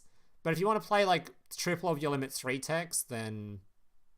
Oh, sorry, 2 of your limit 3 techs, then go your hardest. Though without IDP being usable in this deck because of the skill limitation, it's not super needed that you need limit 3s, so probably do want to play 2 of this actually, just for that reason, and just having 1 limit 3 of whatever kind. You can play IDP, I think I'd play IDP over it, but without that one, I don't really care too much about Compulse. I think Warning Point or whatever else would be fine, Book of Moon, that kind of shit. There's the Reiko Fast, we had a bunch of it earlier. Now we have most of the 2019 decks available. Do you think we'll get Thunderdam Colossus soon? We're not getting Colossus soon. It's not happening. I'm not sure. Konami is weird with Duel Links and Floodgates because they're pretty good at not adding them to the game, but if we got Winder, maybe we actually could get Colossus. Also, actually important to note, most of the searching in Duel Links, or a lot of the searching, comes from the skills a lot of the time. So Colossus isn't as valuable in this game. It would suck for cards like this, to be fair, but some decks that just, like, search via your skill, it's like, oh, well, that's not doing anything. Alright, so that's basically it, boys. What are your thoughts in the box, chat? What do you reckon? What's good, what's bad? What are we talking here? I reckon TG is the only deck in here I'm confident is going to be guaranteed, like, 100% playable to an extent. Whether or not it's top tier, who fucking knows, but playable, that is for sure. Everything else, I'm super up in the air in. FLEUR is like... I mean, their skills are like not very great, and their cards aren't that great either, so I'm not sure about FLEUR, I'm not super confident in it. I'll probably try to build that as well, though. I want this deck to be good just because of how much milling you do with it. Like, it's got to be something. This deck has to work in some sense, right? Like, there's too much insane dumb shit you can do with these cards and, like, Snake Rain over here. It's got to be playable to some extent. Oh, Cyberse actually seems like it might be pretty good. That's true. The Cyber support actually seems pretty good. Striker, who fucking knows? I'm hoping it's good, but yeah, I do have my worries for the archetype. And Dream Mirror, like I said, I skipped most of the cards in here because I actually don't think they're worth reading. Read the Dream is not happening. Dude, last time the last deck I didn't care about was fucking, what's it called? The tier 0 Tachyon deck. Bro, is Dream Mirror actually tier 0? Is that how it's gonna, is it because of, is that just gonna be the curse now? The deck I ignore in the box becomes the tier 0 deck. Is Dream Mirror just gonna turn out to be a secret sleeper tier 0 deck? Could it be?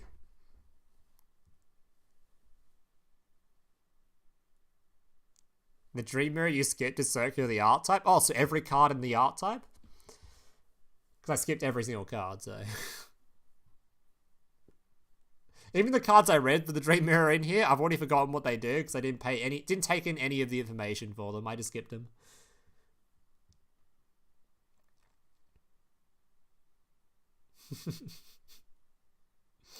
You should hate on Sky Strikers then. Oh, true. If I hate on them, they become tier 0. True. It wouldn't even be tier 0 in Rush Duel. Feels bad, man. Yeah, I'm not super confident on the Stardust skill either, just because of the monsters you summon from it are kind of... Like, I think the new Stardust skill is kind of based around trying to summon this thing as well, right? Which is not really what we're looking for. The stat line that it wants you to summon with the new skill for this thing is kind of lame. But I guess just having the pop from this card might make it worth it. Like, having a pop into a non-target removal boss monster is a lot better than just having a non-target removal boss monster, so... Maybe it's worth it, maybe it's alright. Read the TG link to. Is it in the game currently? Is it relevant? I'm gonna read something I'm not getting.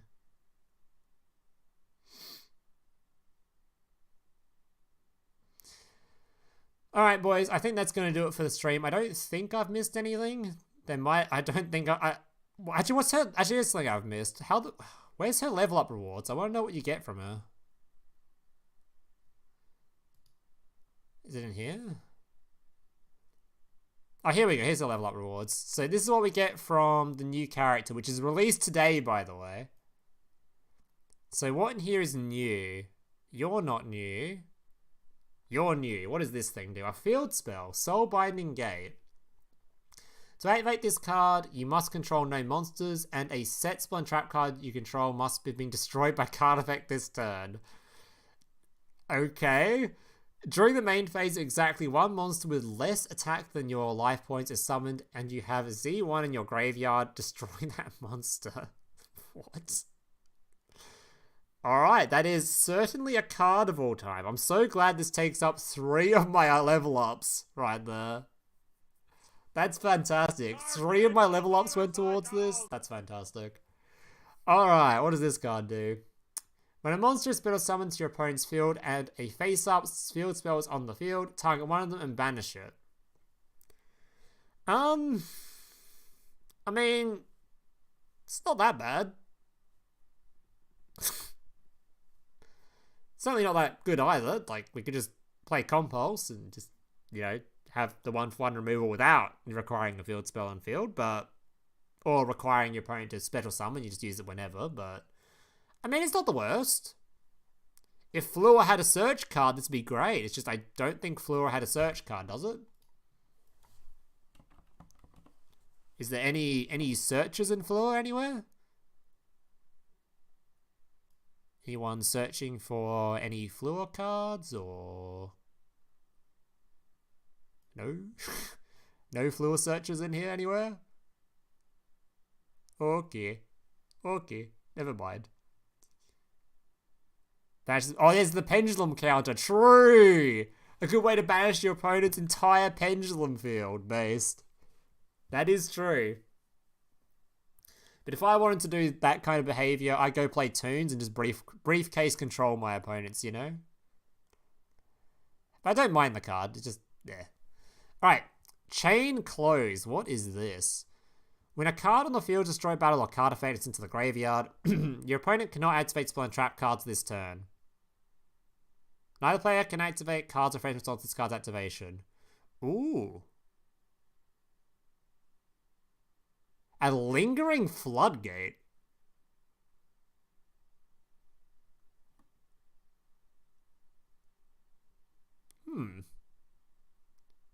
Is there a print? Oh, it is? Oh. I didn't know we even had this in the game. I didn't know we had any. We have, like, very rarely have, like, lingering floodgates in the game. That's kind of cool, actually. I didn't know this card even existed. Anyway. We have, 4-Hour Dreams. Choose one warrior-type monster you control. Then target one warrior-type monster you control. It cannot be destroyed by... Okay. Okay, that one's a card of all time. So level up rewards are basically hot garbage other than this one, which is not that great either, so not the greatest level up rewards. Hopefully we got plenty of gems to go through though, I hope. Skill-wise, wow, fucking hell, do we even have any good skills in here either? We just have the Baron skill, which is kind of fun, right?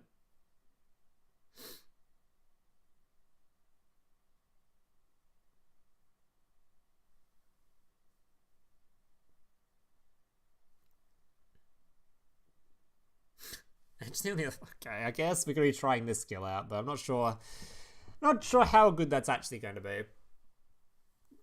I mean, we can probably try the skill out in game right now. We don't even need the FLEUR stuff for it. We can probably just play some just sort of bullshit Chevalier de FLEUR turbo deck, right? There's probably plenty of decks that can summon a level 7, but I guess you want the level 3 tuner as well to go with it. Oh, are you level 8? You're probably level 8, right? Do you need a level 2 to go with it? What's the one card combo, chat? What's our one card combo to do this in-game currently without any of the other new cards being added? What's our one card combo to go into Baron? Pinged? Pinged? Pinged? This one card combo?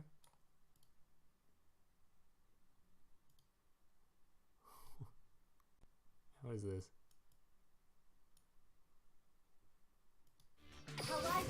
Oh, we saw this already earlier, but that's fine, we'll watch it again. Bringing victory to the palm of my hands. High synchro summon. Shine, Chevalier de FLEUR.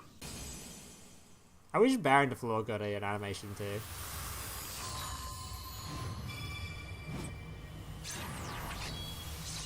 Yes, I talked shit about this animation earlier, because the whole animation looks really good, except for her fucking shield, man. Her shield ruins it. Why the hell does her shield look like a fucking sticker? Look, does this shield not look horrendous? What is it? The shield's done so badly. It looks like a sticker or something. It was looking so good and the shield came into the picture and it ruined the whole thing. Bro, can we fix up the goddamn shield? It looks so shit, man. You can see the fucking outline. It's green looking. What's that about? Nah, like, why is it so green looking on the outside? Like, bro, what is wrong with this fucking shield? Fix that shit. Yeah, actually cartoon looking ass shield. It's actually dog shit. But other than that, the animation's great.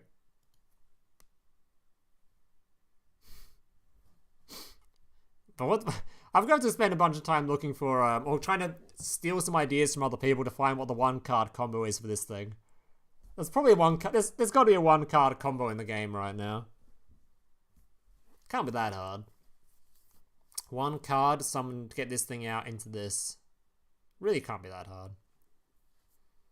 Dude's digivolving. True. Alright. Wait, isn't that what you pinged me with?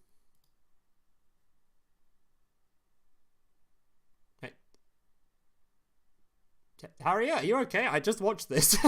we just watched this. What? Wait, it is. We just watched it, like just then. Like, you literally told me to watch it, and I watched it. What? you okay, Mr. Harrier?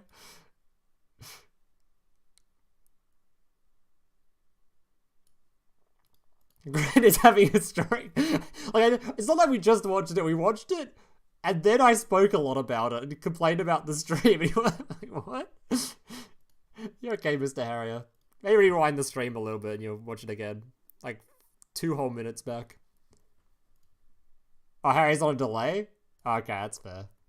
Poor Harry is on a... Maybe he's on a mental delay. Alright. Anyways, we're ending the stream now. Thanks you guys for watching. Hope you enjoyed. Catch you on a later stream. And probably when this box... I might do a Baron de Fleur video tomorrow if I can find some stupid 1-card combo.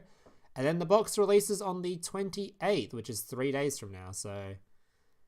That's right, Harry. Alright, catch you in a later stream, guys.